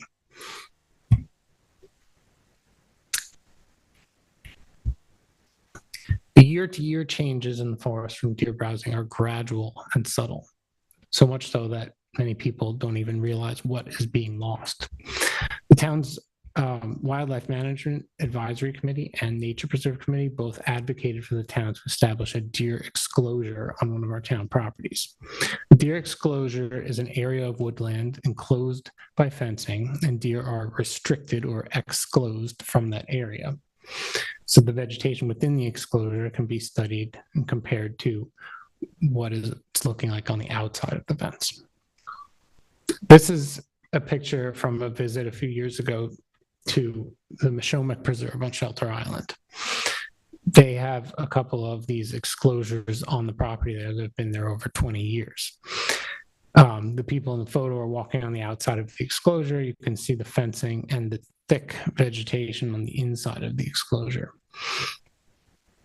It was very obvious how thick and lush the vegetation was on the inside, and there was very little on the outside except this black huckleberry, which is a plant that our local deer don't seem to eat much of.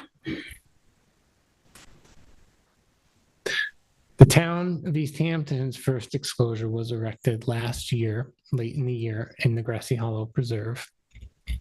Here's a picture of that. I had formerly had 2 vegetation plots, the 10 tallest plots in that preserve nearby, which can be used as a control. And I set up a plot in this proposed area in 2019. So we actually have 4 seasons of data on that plot as well. And then the fencing was put up. So over time, we'll be able to see the difference between how those grow. So in conclusion, even though it's a relatively small amount of vegetation data that I've obtained so far, I think the suggestion is that the impact of the deer on our woodlands is detrimental to the forest's regeneration. Our town has been consistent in providing hunting opportunities recreationally. We also have a couple of active deer damage permits on town properties. These are a step in the right direction. However, a more comprehensive and aggressive approach is likely necessary if we want to see substantial recovery of our woodlands. So that's what I have for you today. Thank you very much, Andy. Any questions or comments from Andy, board can members? you let the residents in the town board know about the DEC program for saplings that was has been actively used by the town for southern pine or for pine beetles, regeneration of the forest? Yeah, it's just a program that the DEC puts out each year. I think it's usually early in the year. You can put orders. They have saplings for sale that you can order, and you can get bundles of them, 6 inches to a foot high. They're very affordable. It's a great way to revegetate or put some native species back into the And the white pines particularly grow fast once they're. It's through Saratoga Springs, and you can go on the DEC website and find it. So Jordy, if you want to contact land management, I'm sure contact the land management department or my office. We can get you that information. I know you had spoken earlier about that, and it's something we have been doing. So, and we've done it in certain locations in conjunction with, I think, Boy Scouts or.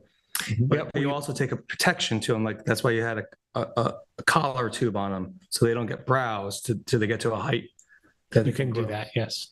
Yeah, we did some plantings on town properties where we had major decimation from the southern pine beetles. We planted several thousand saplings on town properties in coordination with Boy Scouts and Trails Preservation Society. And Andy, one of the most devastating.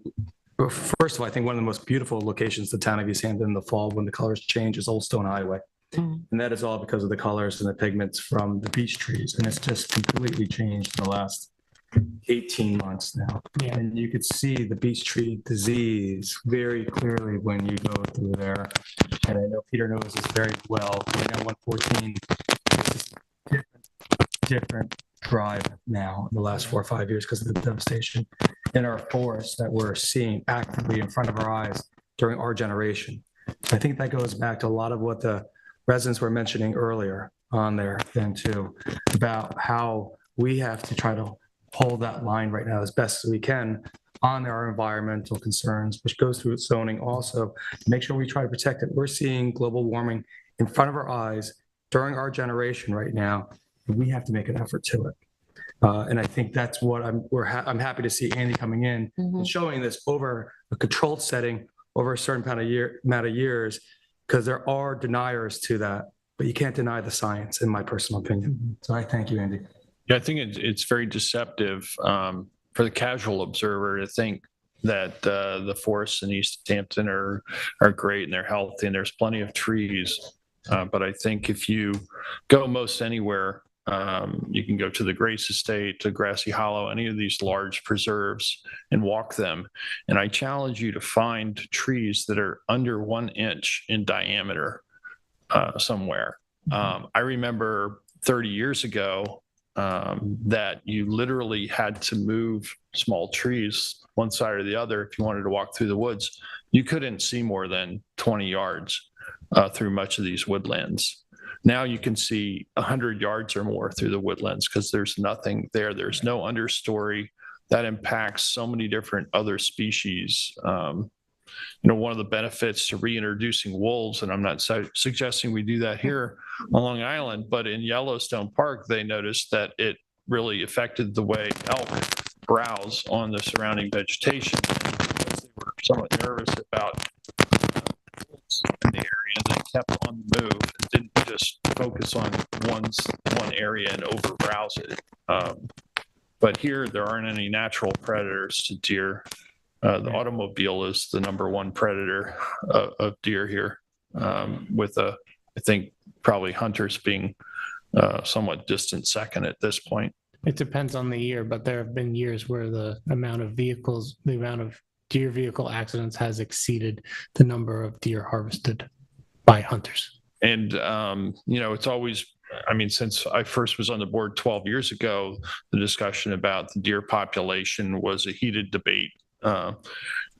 Is the population too great or not, And I think if you really look at the surroundings and the impacts, that we really do have a population that's out of balance. The same could be said for the human population, by the way. But, I think understanding what the impacts are onto our natural areas and taking steps to ensure that they're healthy and balanced is, at this point, our responsibility, because we've meddled around with the environment to such a degree. We have to be the stewards here and figure out ways to promote the diversity of life within our forests. And I've seen a terrible amount of change, frankly, between the pests that have arrived that could not survive here even a decade ago because winters were cold enough to keep them from taking hold. The southern pine beetle in a forest that where I live, and we had done everything we could to minimize the number of trees that we cut when we built the house 30 some years ago. Over 700 trees were cut from my property alone that were infected and died. And you see the changes, and nature has a way of rejuvenating, but it has to have a chance. So we see little saplings trying to pop up, but none are surviving because of the deer browse. The only ones that are surviving are within the pool fence area. So, and it's not just browse either. There are a few saplings on the property that I've managed to salvage by putting fencing around them, but they will also, in the fall, particularly when the velvet is coming off the male deer antlers, they like to rub that and they will girdle a tree. And we've had the problem right here at Town Hall with the pollinator garden. We had Change Hampton put in some nice trees, and last fall we had to protect them because they had started to girdle the trees. So that's another way that they will destroy a young sapling. Can I give a little history here also about our forest? I like reading. I like reading particularly history books about East Hampton. That's just what I like to garden. I like to do that. So in the history of East Hampton, there's one of the main reasons why we actually were not a Dutch settlement, and why East Hampton and Southampton being. Wait, we're not a Dutch settlement? We weren't. We were an English settlement. But New Amsterdam. It's a joke. It's a really good thing that we're not. But New Amsterdam was a Dutch settlement with a large invading power and force there. And one of the main reasons why the Dutch never came to push the colonialist English out of the East Hampton, Southampton area in the 1600s was because of the thickness of the forest of the pine barrens in Southampton. They didn't have the mechanical means to do so. And they decided they didn't need to come out here for fur traders and wampum and the natural elements we had, because they couldn't march our armies out by land because of the thickness of the forests. That's all changing. It's not just here with the southern pine beetles. Brookhaven and those areas right now are getting decimated by pine beetles right now. So it goes back to protection and preserving what we have right now and understanding the changes of our environment too in front of our faces. And with that, I'll be quiet. So are there any specific recommendations? I mean, you've you've highlighted, I think, the impacts of deer, but beyond that, at this point, and I know it has been a controversial issue over time. It is a controversial issue, but the general words are more aggressive deer management. So, we have seen in the past recommendations of professional culls all the way down to just increasing opportunities for recreational hunters. We had a recommendation program by John Rochetta, who manages deer in North Haven and elsewhere.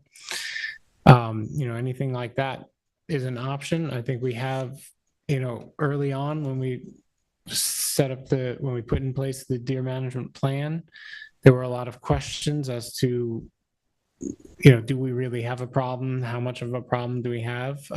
That was the intention of doing this vegetation study, which I'm going to continue. But I think that if you look it over, you can see that the deer are affecting the growth of the saplings.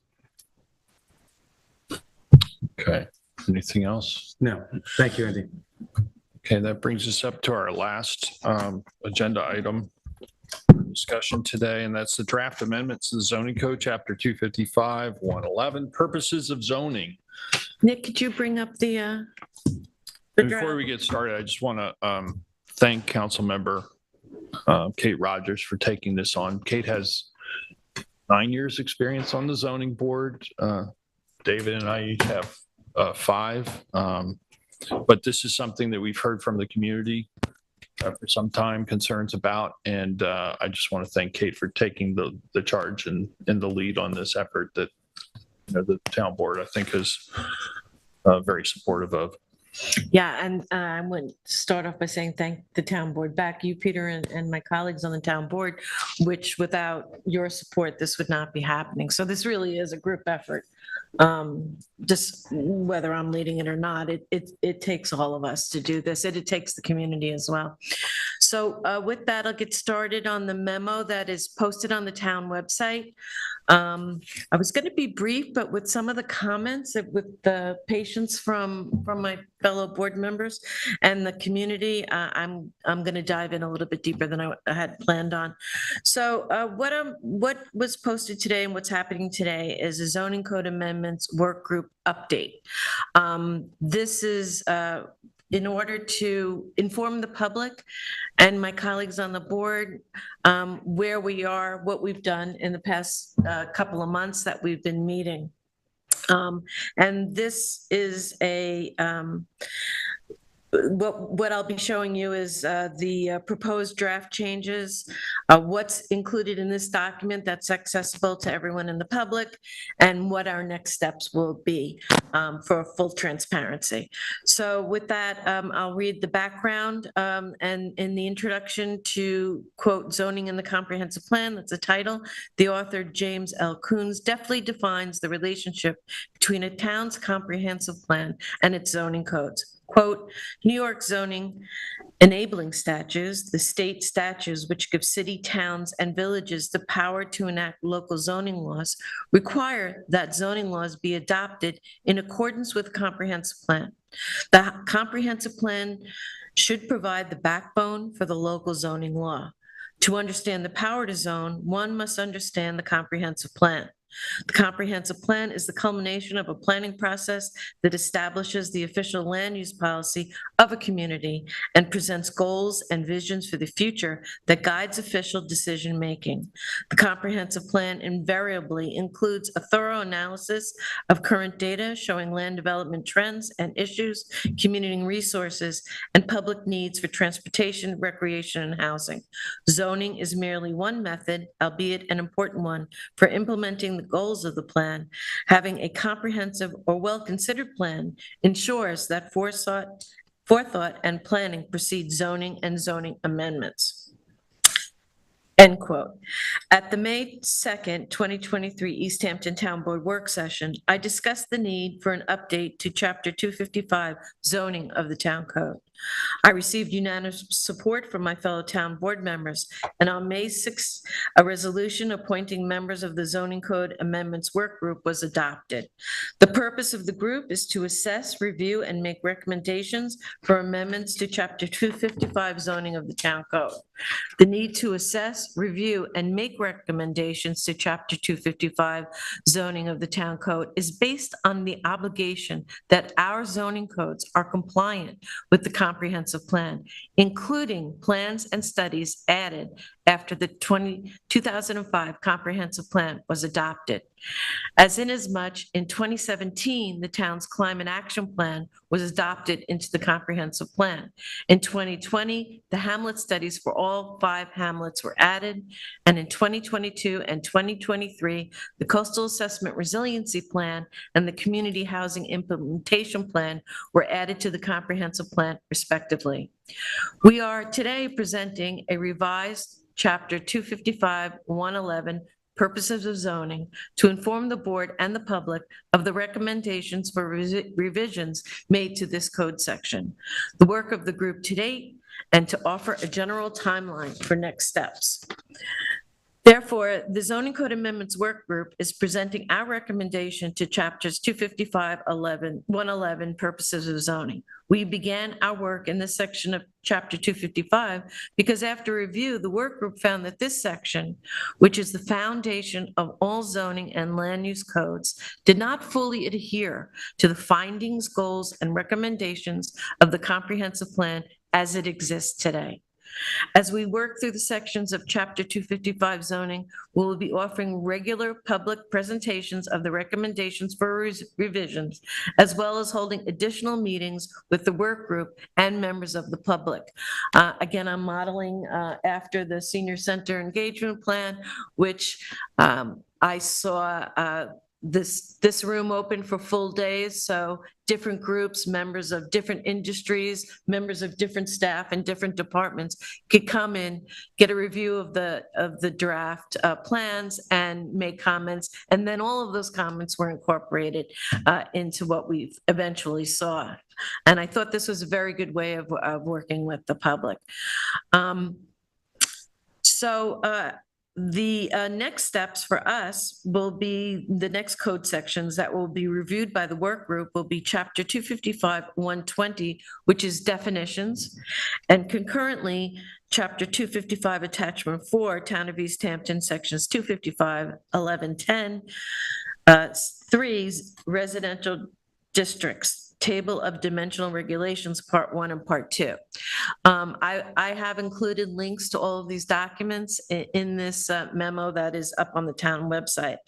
After that, we will continue to work through 255-11. And at the same time, we will begin a SECRA process, that's a State Environmental Quality Review process, by preparing an environmental assessment form and following the guidelines established by New York State Environmental Quality Review Act. I am very grateful to have the opportunity to work with the members of the Zoning Code Amendments Group. And we have several here in the audience today and one at the dais. Kathy Burke-Gonzalez, who's the Deputy Supervisor, is a co-liaison to the committee. We have Kevin Cooper, who's the head of code enforcement. We have Jeremy Samuelson, who's the head of planning. We have Denise Savarese, who's a member of the zoning board today, and Jane Meering, who is a community advocate and also amazing data collection specialist. So we're fortunate to have you for those talents. And Mark Abramson is here. He's the Assistant Director of Natural Resources. Mark, you had to get pointed out because I can't see past this post. And also not present today is Joe Palermo, who's the head of the building department, and John Whalen, who is a retired chair of the zoning board for many years and also has been working in the architectural field for decades for a major architectural firm in the town. We also have now sitting in Tyler Borsak, who's one of our senior planners, Jeremy, in our planning department, and in particular was part of the internal work group that I was part of. Denise took notes on. Back in 2016, when we did the town board approved some changes to the zoning code, particularly GFA, lot coverage, building coverage, and some definitions. So Tyler is also offering a wealth of knowledge on the amendments. Next, I have the draft purposes, the entire draft purposes that we're presenting. This is not your typical, even though I have yellow marks up there, this is not your particular easy to explain strike through where we're changing legislation. So I'm just going to go through the areas that have been enhanced with this draft. First, the purposes, that is exactly the same as it appears in the existing chapter 255-111, so I won't go into that. The sections now are meant to be the aspirational and the compliant guidelines, the bridge between the comprehensive plan and the following zoning codes in the actual sections. And one is orderly growth. And this is to guide and regulate the orderly growth, development, and redevelopment of the town in accordance with the comprehensive plan and the long-range objectives, principles, and goals set forth therein as beneficial to the interests of the people. Two is added, and this is to promote the goal of the comprehensive plan to reduce overall build-out, to minimize adverse impacts on the town's infrastructure and municipal budgets, and to protect natural and cultural features. 2B was in another section, so we pretty much added the idea, which is number 2, and this is to ensure East Hampton planning activities, resources, and initiatives respond to near-term needs and address emerging trends and challenges in order to promote the quality of life and to protect the public's health, safety, and general well-being, and the sustainability and resiliency of the town. And then under proper uses, I'm sorry, to continue on in proper use of land, we have to identify and prioritize resident and community needs to prevent disorderly growth for the sake of growth, to sustain economically viable and aesthetically compatible commercial districts and support their vital role in the community, and to encourage businesses to serve the needs of the year-round population, to minimize adverse environmental and quality of life impacts of commercial and industrial uses, and to protect and promote public access to and usage of publicly owned lands and waters. Then we have aesthetic attributes, and this is to perpetuate and enhance areas of natural beauty, to protect, sustain, and restore open vistas and scenic view sheds for the benefit of the public. This is to sustain and enhance generally those aesthetic attributes and amenities which not only please the eye, but which together are the essence of the locally and nationally recognized character of the town. And D, we address character, to prioritize traditional, rural, and maritime land use patterns, abundant natural resources and native vegetation, dark skies, coastal and water views, landscapes, and pastoral aspects of the town that define the unique sense of place and upon which the benefits of the resort and seasonal home economy are based, to sustain and enhance the town as a desirable, peaceful, and attractive place for residents and visitors. Protection of hamlets and neighborhoods. The goal is to sustain the long-established and essential character of hamlets and neighborhoods, especially residential neighborhoods, to ensure the well-being and quality of life of residents, and to protect enduring value of private and public property by promoting uses and scale of development that is compatible and harmonious with rural, natural, historic, and resilient land use patterns and with the goals of the comprehensive plan. Under housing affordability, we're to provide and protect in perpetuity economically accessible community housing of the type and in the locations where the same will be most beneficial to people who live and work in the town of East Hampton, to enable older community members to retire and remain, and younger generations to stay or return here, and for all to thrive, to create and sustain appropriate and ample housing options for the seasonal workforce, to ensure that land use regulations do not induce real estate market patterns, home prices, or rental rates that make it unsustainable for full-time residents or seasonal workforce to live and work in the town. These are new sections. Town sustainability, to safeguard the town's ability to meet the needs of the current population and promote a vibrant local economy without jeopardizing the thriving of future generations. To ensure local business owners can continue to operate and residents can continue and want to continue to live here. To protect local ecological integrity and biodiversity and minimize human degradation of natural systems. To manage all resources effectively and reduce waste, to prioritize and promote preparedness for and recovery from all types of extraordinary natural and man-made events or emergencies, to ensure that growth does not overwhelm the carrying capacity of the human-made infrastructure or compromise the regenerative capacity of land, waters, and natural systems, to sustain and strengthen the diversity, cohesion, resilience, and social well-being of the community. Another new section under coastal resiliency, to address fully the town's vulnerability to rising sea level and groundwater, flooding, and coastal and shoreline erosion, and how to prepare for the increasing frequency and intensity of extreme weather events.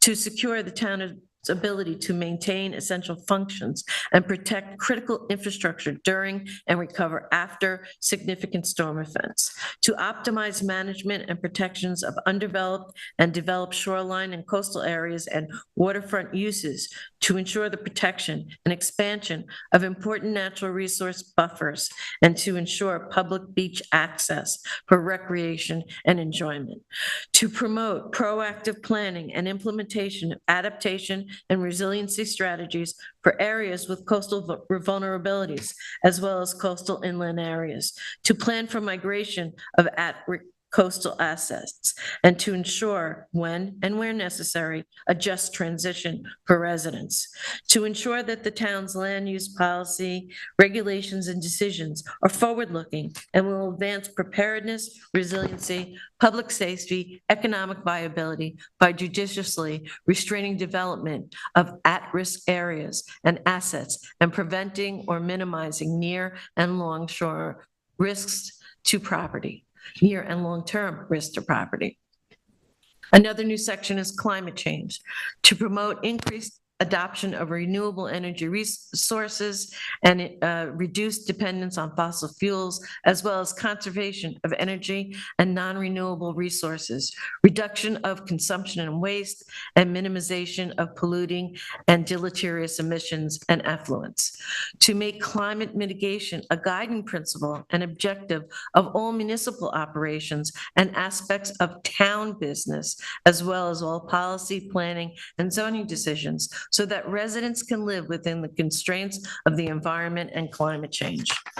Clean water, to prioritize the protection of both surface and groundwater, and to promote understanding that both are linked and integral to sustaining the town. To protect and promote the quality of all surface waters and wetland systems for the enjoyment and well-being of the population, the integrity of natural resources, and the thriving of fisheries by requiring, sustaining, and where necessary, restoring a healthful biological and chemical balance throughout the town's waters. To secure groundwater recharge, the regulation of land use, and by other means, to ensure the maximum protection of the town's aquifer and other recharge areas, thereby assuming a permanent, sustainable supply of clean water for consumption and use by the community, as well as continuing natural balance and integrity of the ecosystems, to sustain the natural hydrological patterns of the land across all properties, to protect and replenish clean water supply by promoting conservation-oriented use patterns, ensuring that the restoration of degraded surface and groundwaters, and promoting the most effective technologies to improve and protect water quality. Then we have natural resources conservation. To promote the preservation of natural resources, including agricultural land, complete woodland and wetland systems, barriers, dunes, duneland, beaches, bluffs, unique topography, soils, meadow, native and keystone vegetation and species, wildlife and their habitats, and other natural features of environmental, ecological, scenic, or cultural significance to the community. To protect and enhance local and regional ecosystems and biological and ecological diversity by preventing to the maximum extent possible unnecessary disturbance and destruction. To promote the restoration, recovery, replenishment, and regeneration of natural resources, complex ecological systems, and native flora and fauna where they have already been removed, damaged, or degraded. Historical resource preservation to promote the timely and ongoing identification and protection of the town's historical, cultural, and architectural resources and its rich architectural heritage across all eras and to prevent further loss. To protect the authenticity and preservation, the integrity, and preserve the integrity of structures themselves, along with the historical association buildings have with each other, with streetscapes and landscapes by promoting compatible development and land use patterns. Open space protection, consistent with the town's goal of protecting natural, scenic, agricultural, historic, and cultural resources and aesthetic benefits for the public, and in order to promote the social and ecological well-being of East Hampton. To protect and to the extent possible, prevent and limit the further unnecessary loss of open space, undeveloped and uncleared lands, and our agricultural areas and soils through which continuing preservation purchases and conservation tools, as well as appropriate land use regulations to sustain and encourage current and future active farming for the community. Health and safety, to secure safety from natural and man-made disasters, as well as disease and other significant dangers, to ensure adequate light, air, peace, and convenience of access of all properties, to avoid and remedy the creation of conditions impinging upon the quiet enjoyment and use of property, and to prevent environmental pollution and other degradation.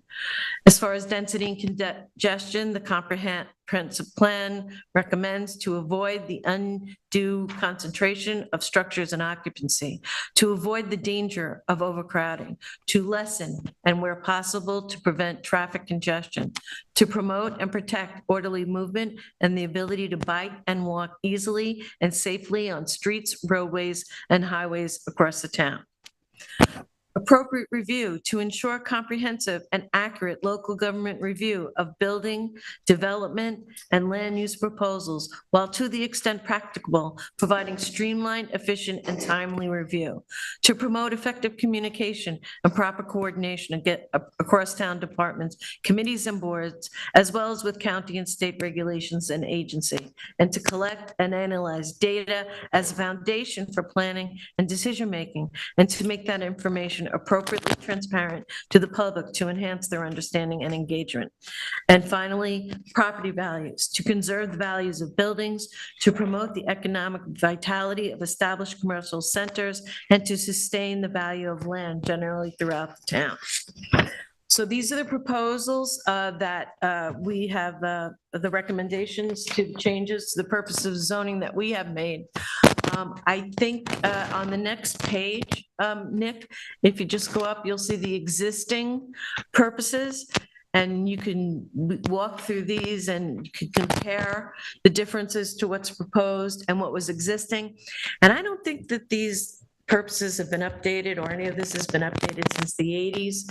So I think these updates, which more appropriately reflect the goals, findings, and recommendations of the comprehensive plan, as is our obligation. I think what we did was focus on more on the comprehensive plan while offering the general suggestions of the purposes. On the next page, you'll find an Appendix A in the next section, which is links to all of the documents I referenced in the memo, the beginning of the memo, introducing this section. And then following that, is a section that has links to all of the plans that are referenced throughout this document. And following that, an Appendix B, we have citations in every section of the draft purposes to where you will find that in the comprehensive plan. So I wanted the folks to know and see that work so that they can go back and look for themselves where they can find the language that supports the proposed draft. And with that being said, I'll open to questions and comments. I would just like to add one thing to it if I can somewhere. I don't know if we do it under town sustainability. Under goal 6 of the I apologize. I don't know if that's me. But... No, I think it's just that speaker, David. Okay. Under goal 6 of the town's comprehensive plan for 2005, to encourage and retain the traditional local resource-based fishing and agricultural industries that practice environmentally sensitive methods of operation. We did mention in open space about agricultural active to sustain and encourage current and future active farming for the community. I think we should try to see if we can bring. We do bring fisheries into it. But where was that? Yeah. I believe that's under clean water to sustain the fisheries. Did I miss that? I apologize, Kate. Yeah, it's in there. I believe it's under clean water. Yeah, number 2. So the thriving of fisheries. Sure. So I would also ask for maybe a 6 or put to 3 on there to sustain and encourage current and economically environmentally sensitive methods of operation for fisheries there. So Could you send me that? Yeah, sure. Yeah, that sounds good. Because those goals are the bedrock of the comp plan. If we're going to do that, that'd be great because agrarian and the fisheries are they're bedrocks out here. So yes, they are, and they need to be preserved and maintained. Rest of it, you're asking for comments. To whoever wrote this, well done. It was a full committee. Thank you.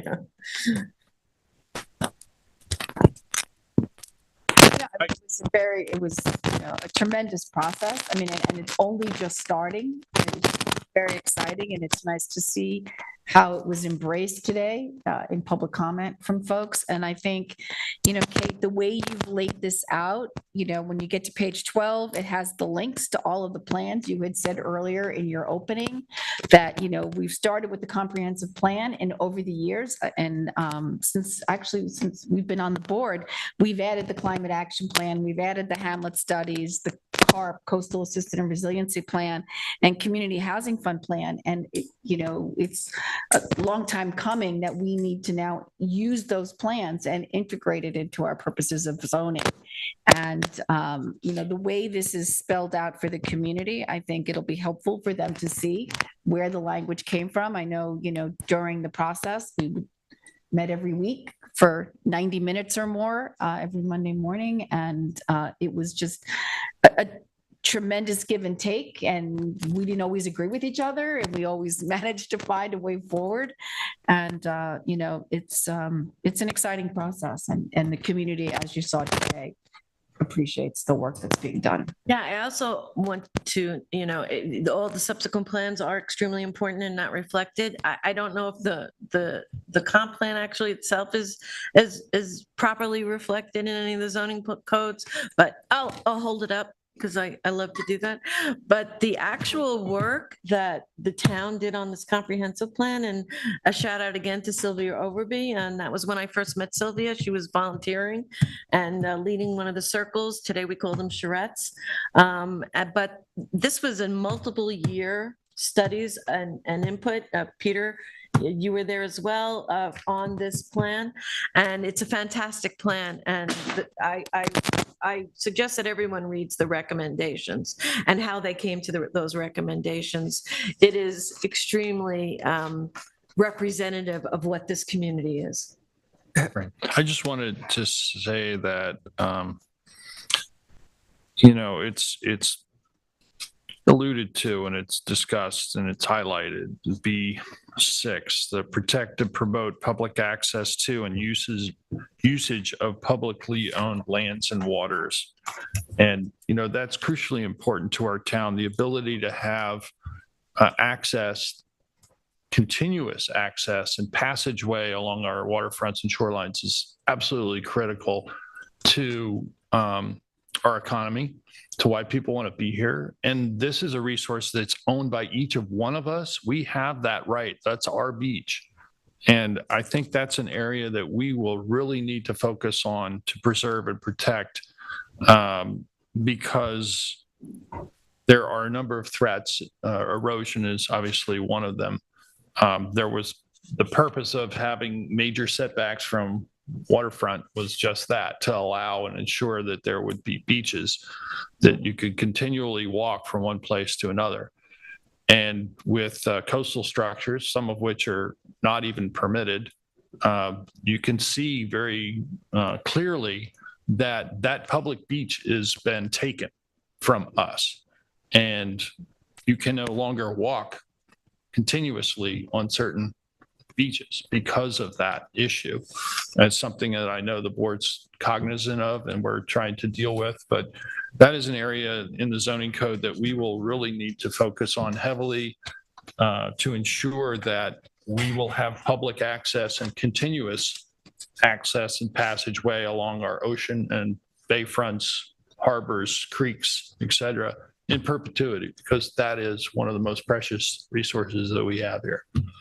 So congratulations on what is a really good first step and start. And we look forward to those efforts continuing and for the public engagement surrounding.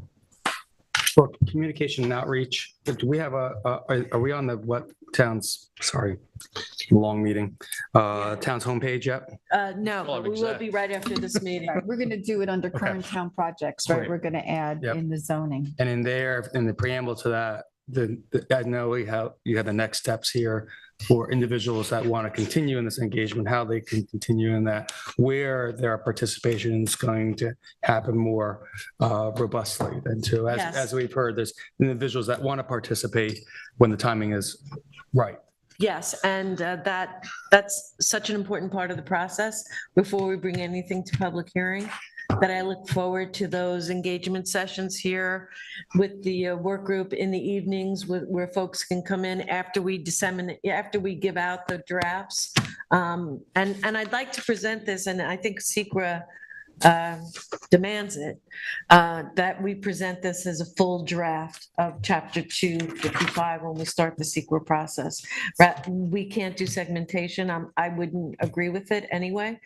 So that when we present something, we will have it circulated to up on the website, circulated to members of the community, invite the community in to comment on it. It will be a full draft. So people aren't just looking at one section without knowing what the left hand, without knowing what the right hand is doing. It'll be full transparency, full draft for comments. And then we'll start that comment period. I know folks spoke of a moratorium today again, and I take issue with the moratorium. I know we did a moratorium with the comprehensive plan. I've actually even done more research and looked at other moratoriums that were proposed, and it became the issue rather than the issue that people were doing. And I also really want to be mindful in this document where we say a just transition, that we're including the people and not hurting the people who pay their mortgages and sustain their families and their lives and their ability to live in this town by working in this industry. So cutting all that off, I feel like property owners, they can, most of it, if we're looking at second homes, they're not really impacted. Other large companies they can go out and work in other towns, but the people that live here and work in the construction industries, I don't think they should be penalized. And I think they would carry the heaviest burden of that. I agree. Agreed. Which is why we need to be efficient.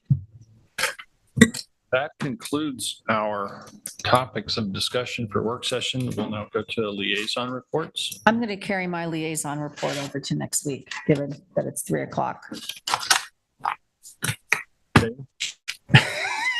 I gotcha. So I'm going to go with two timely ones, and I'll carry some of the other ones over also. First one is the town of East Hampton lifeguards are prioritizing beach safety and training. We urge swimmers to use protected beaches only and to exercise caution. As the beach season heats up, the town of East Hampton's officials and lifeguards remind swimmers to enter the waters only where lifeguards are on duty and to remain aware of their surroundings. Dangerous rip currents at town beaches can pull swimmers offshore. Marine life, such as sharks in our waters, can also be hazardous. Please learn about more how to identify rip currents and to swim parallel to shore until out of the rip on the town's website and also on the marking signage at our town beaches then too. Avoid swimming near bait balls and groups of fish and other sea life that prey on larger animals, that are prey to larger animals. The East Hampton Town lifeguards are certified and participating in ongoing training to be fully prepared for emergency situations. Along with lifeguards from other agencies across Long Island, a number of East Hampton lifeguards have recently completed the New York State approved personal watercraft rescue operators certification course and are now making use of the personal watercraft such as jet skis as rescue vehicles and to monitor the waters for potentially dangerous marine life. Under the direction of Chief Lifeguard John Ryan Jr., and in response to increased public concern about dangerous marine life in the near shore of East Hampton Town's water, the town's lifeguard courts have implemented a protocol to monitor ocean swimming areas. In addition to using personal watercraft, the guards regularly use drones for aerial surveys. As needed, jet skis operators are deployed to break up schools of fish that have been known to attract sharks. Sharks are naturally occurring in our area and they may follow their prey even into the nearshore waters. East Hampton Town lifeguards are also a part of a network of agencies that have immediate contact with one another to report sightings of sharks or other concerns, which include the Village of East Hampton, Suffolk County, New York State, and either other municipalities as far as Southampton and beyond. East Hampton Town Chief Lifeguard John Ryan Jr. states that the action plan and precautions and regular training by the town's lifeguards help to make sure that our designated swimming areas are safe as possible for the town's residents and visitors alike. If you notice a potential sea life threat, please contact the nearest East Hampton Town lifeguard staff member or contact the town of East Hampton Police Department at 631-537-7575.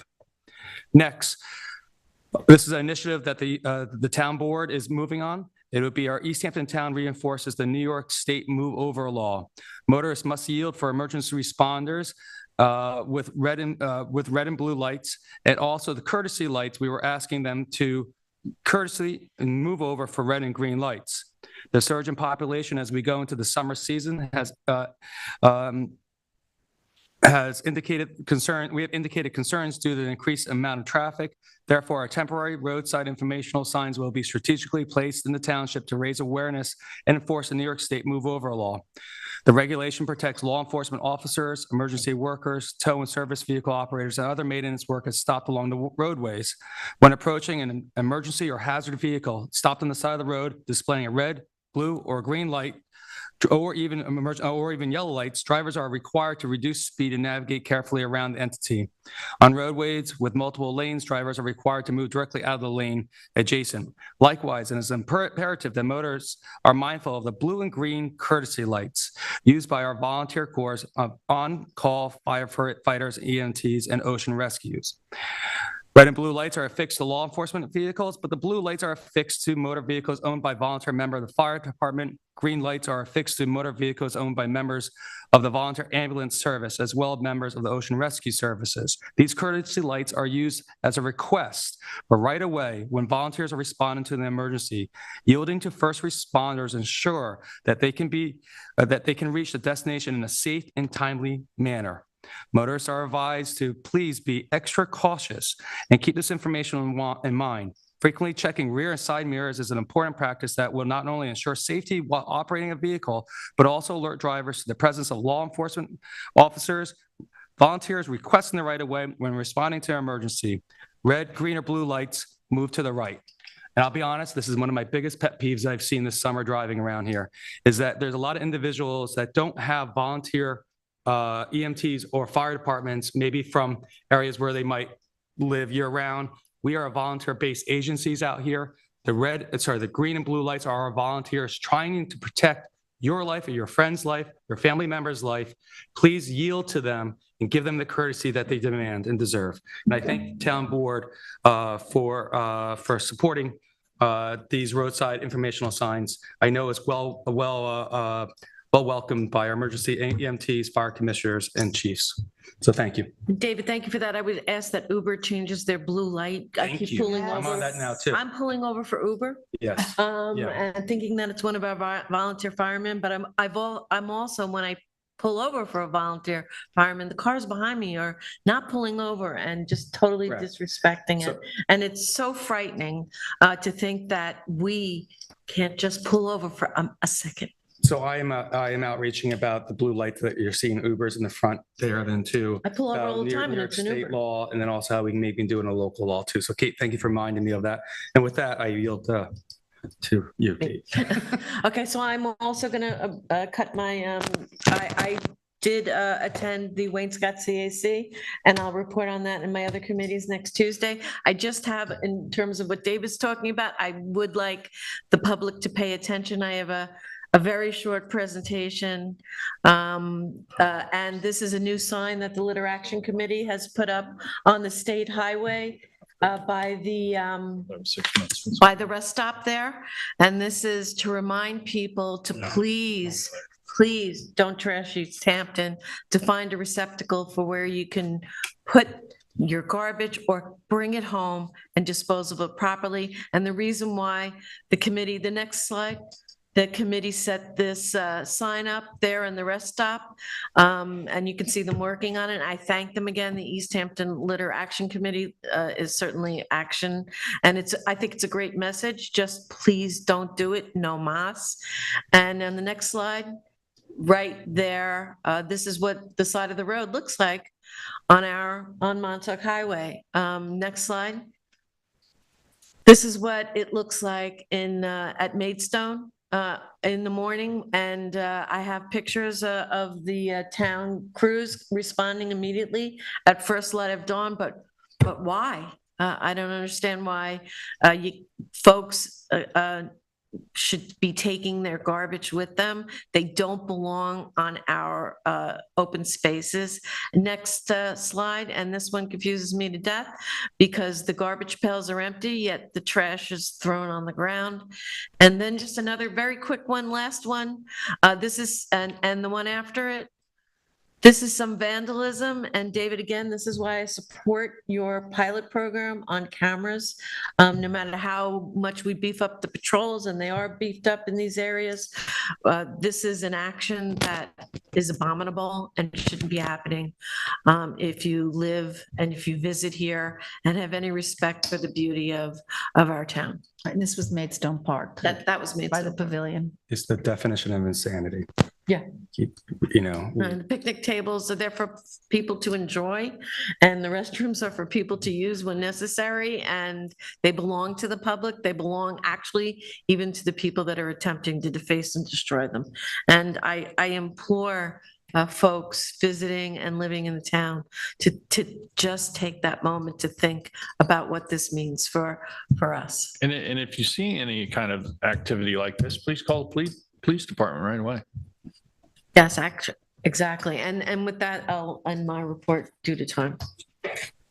Okay, I'm going to just briefly state that the Montauk Hopper free shuttle ridership report for this past week, June 29th through July 5th, was the highest ridership we've ever had, 2,072 people.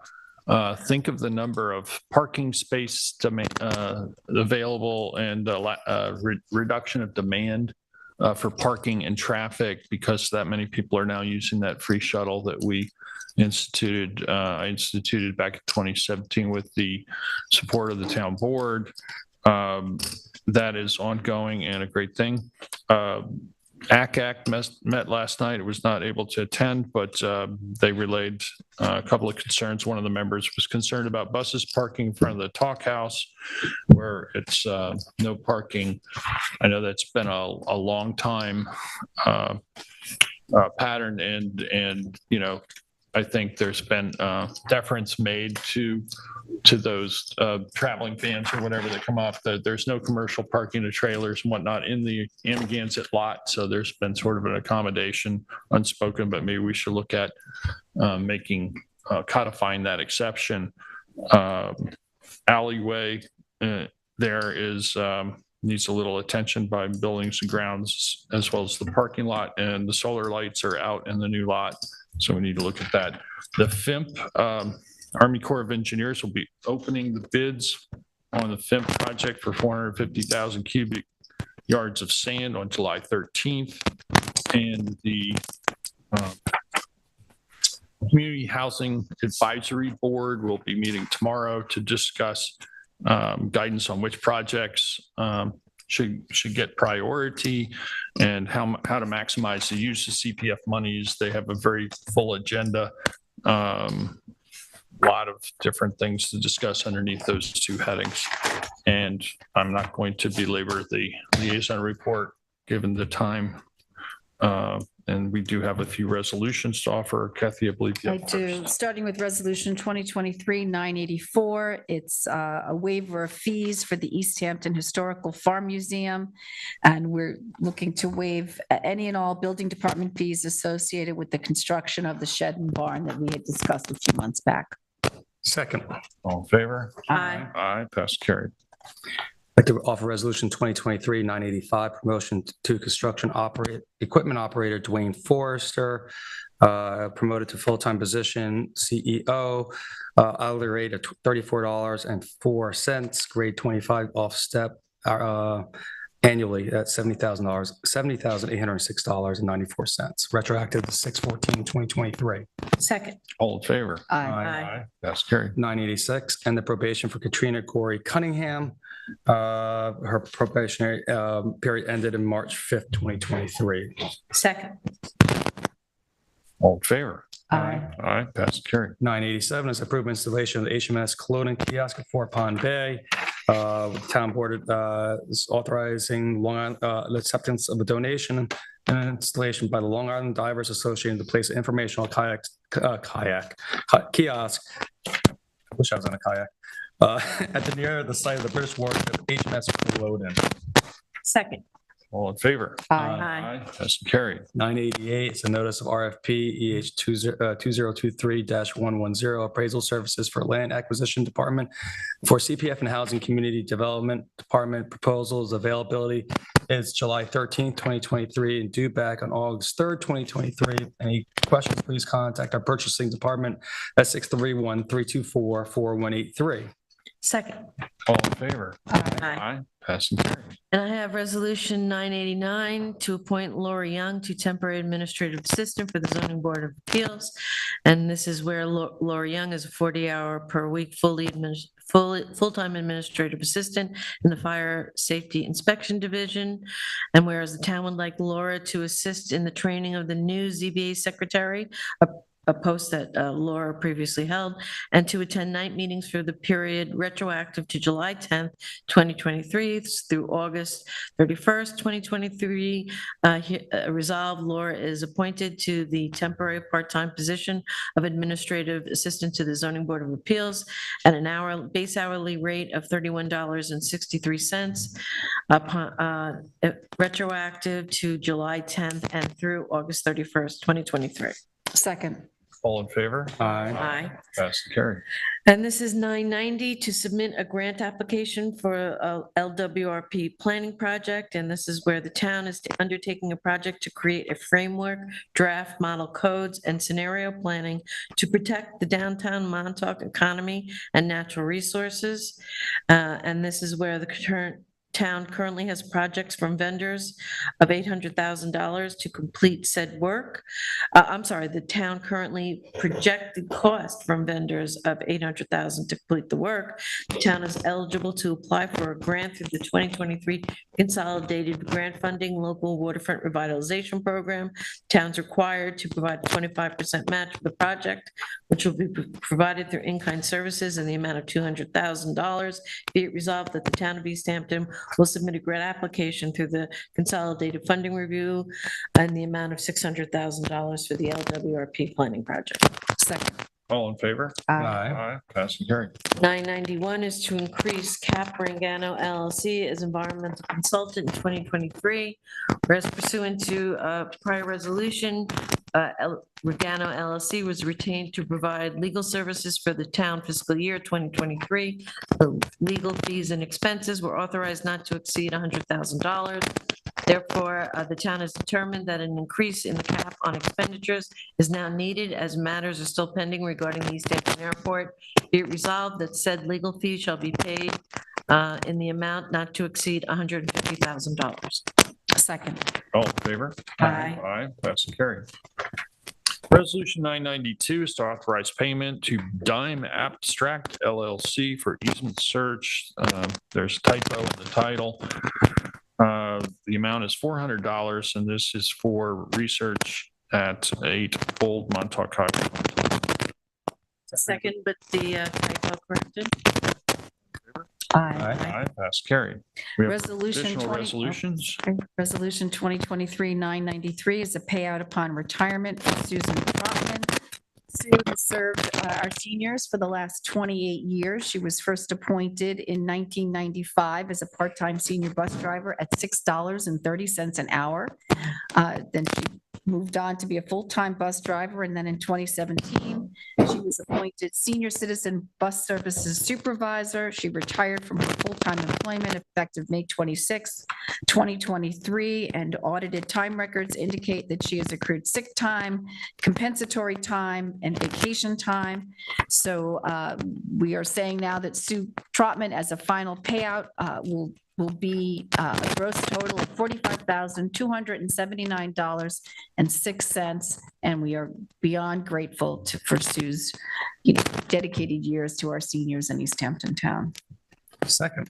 All in favor? Aye. Aye, that's carried. 2023-994 is to accept a road widening easement for urban renewal parcel 40's SP 4-1. The grantor is Matthew Cuomo and Heather Anderson. Again, it's urban renewal parcel 40 in SP 4-1. The road location is 22 Gardner's Lane in East Hampton. Second. All in favor? Aye. 2023-995 is to accept a donation of 4 new basketballs valued at a total of $223.75. These were donated to the Montauk Playhouse for the gymnasium, and we want to thank the Montauk Yacht Club for this generous donation. Second. All in favor? Aye. Aye, that's carried. 996 is to issue checks for various refunds, and this a refund goes to Patricia Rizzi in the amount of $100. Miss Rizzi had bought a non-resident parking permit, but wanted a drive-on permit, so this is the difference. It's of $100. Second. Favor? Aye. Aye. 997 is approval of special event permits. The first one is the Clearwater Beach Property Owners Association for their annual beach party for their membership. It's Saturday, July 15th from 4 to 7 p.m. We've got a walk-on water surf therapy. They're holding their surf academy and lessons for children with disabilities at Ditch Plains Beach. That's Tuesdays and Thursdays, July 19th through August 26th from 9 a.m. to 12 p.m. And we've got the Longhouse Benefit Fundraiser on Saturday, July 22nd from 6 to 11 p.m. Second. All in favor? Aye. Aye, that's carried. 2023-998 is a payout upon resignation from Michael Oransky. Michael was an assistant cook in the Human Services Department, and he resigned his full-time employment, and his last payday at work was February 11th, 2023. And as a final payout, Michael will be receiving a gross total of $244.47. Second. All in favor? Aye. Aye, that's carried. I have Resolution 999, a notice of public hearing, amend Chapter 255, Article 4, Natural Resources of the East Hampton Town Code, and this is that the town board will hold a public hearing on August 3rd at 2 p.m. to hear the comments of all people at East Hampton Town Hall, 159 Panago Road, East Hampton, for a local law providing for the amendment of Chapter 255, Article 4, Natural Resources of the East Hampton Town Code to amend Section 255-429, Emergency Activities, and the full draft of the amendment is available to the public. Second. All in favor? Aye. Aye, passed, carried. Resolution 1000 is to amend Resolution 2023-680, authorizing travel and reimbursement to the National Association of Drug Court Professionals Conference. And whereas the prior resolution was 680 was adopted on May 4th, authorizing travel and reimbursement for Town Justice Stephen Tukulski to attend the annual conference of RISE 23. The dates listed were incorrect. They were May 26th through May 29th, and so be it resolved, resolution here 2023-680 is hereby amended to the correct dates for the conference of June 25th to June 29th, 2023. Second. All in favor? Aye. Pass carried. Resolution 1001, appoint student intern 2 to Marine Patrol, Kristen Brown. That's at an hourly rate of $17. And that is effective July 11th. Second. All in favor? Aye. Aye. Pass carried. Resolution 1002 is to end the probationary period for Alexander Erico, and that ended on May 7th, 2023. Second. All in favor? Aye. Aye. Pass carried. Resolution 1003 is to authorize student research project on local marine bird vocalizations, and this is for Andrew Markert. And resolve the town board approves the temporary placement of bioacoustic audio recording devices at Sammy's Beach in Northwest Harbor.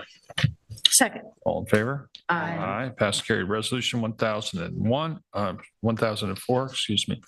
Approve the retention of AKRF and HMMH Incorporated by Whiteman, Osterman Hanna LLP for additional technical assistance in preparation of the town airport preliminary draft generic environmental impact statement.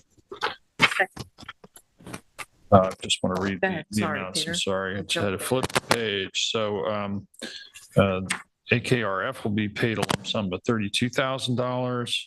There will be an additional cost of $25,000 for extending the public participation support of the participation in meetings through December 2023 for a total of $45,000, and HMMH will be paid $54,100 for their services, all from the airport account. Second. All in favor? Aye. Aye. Pass carried. Resolution 1005 is appropriation of capital reserve funds for capital equipment acquisition. This relates to the purchase of a boat to be utilized by the East Hampton Town Marine Patrol, and it's moving from townwide capital reserve fund A in the amount of $26,655.78 to a different budget line in the same amount. Second.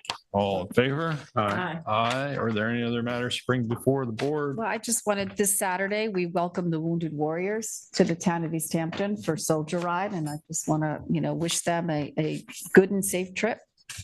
And I will also add my support for that. And it's a wonderful organization, and it was so much fun meeting them and having breakfast before they got started last year. And great group of individuals, just remarkable people. I'll entertain a motion to go into exec session. I'd like to make a motion to go into exec session to discuss personnel, litigation, and a possible legal action. Second. All in favor? Aye. Aye. Passed, carried. When would the board like to reconvene? Lunch might be good for some of us, right? Sure. Breakfast too?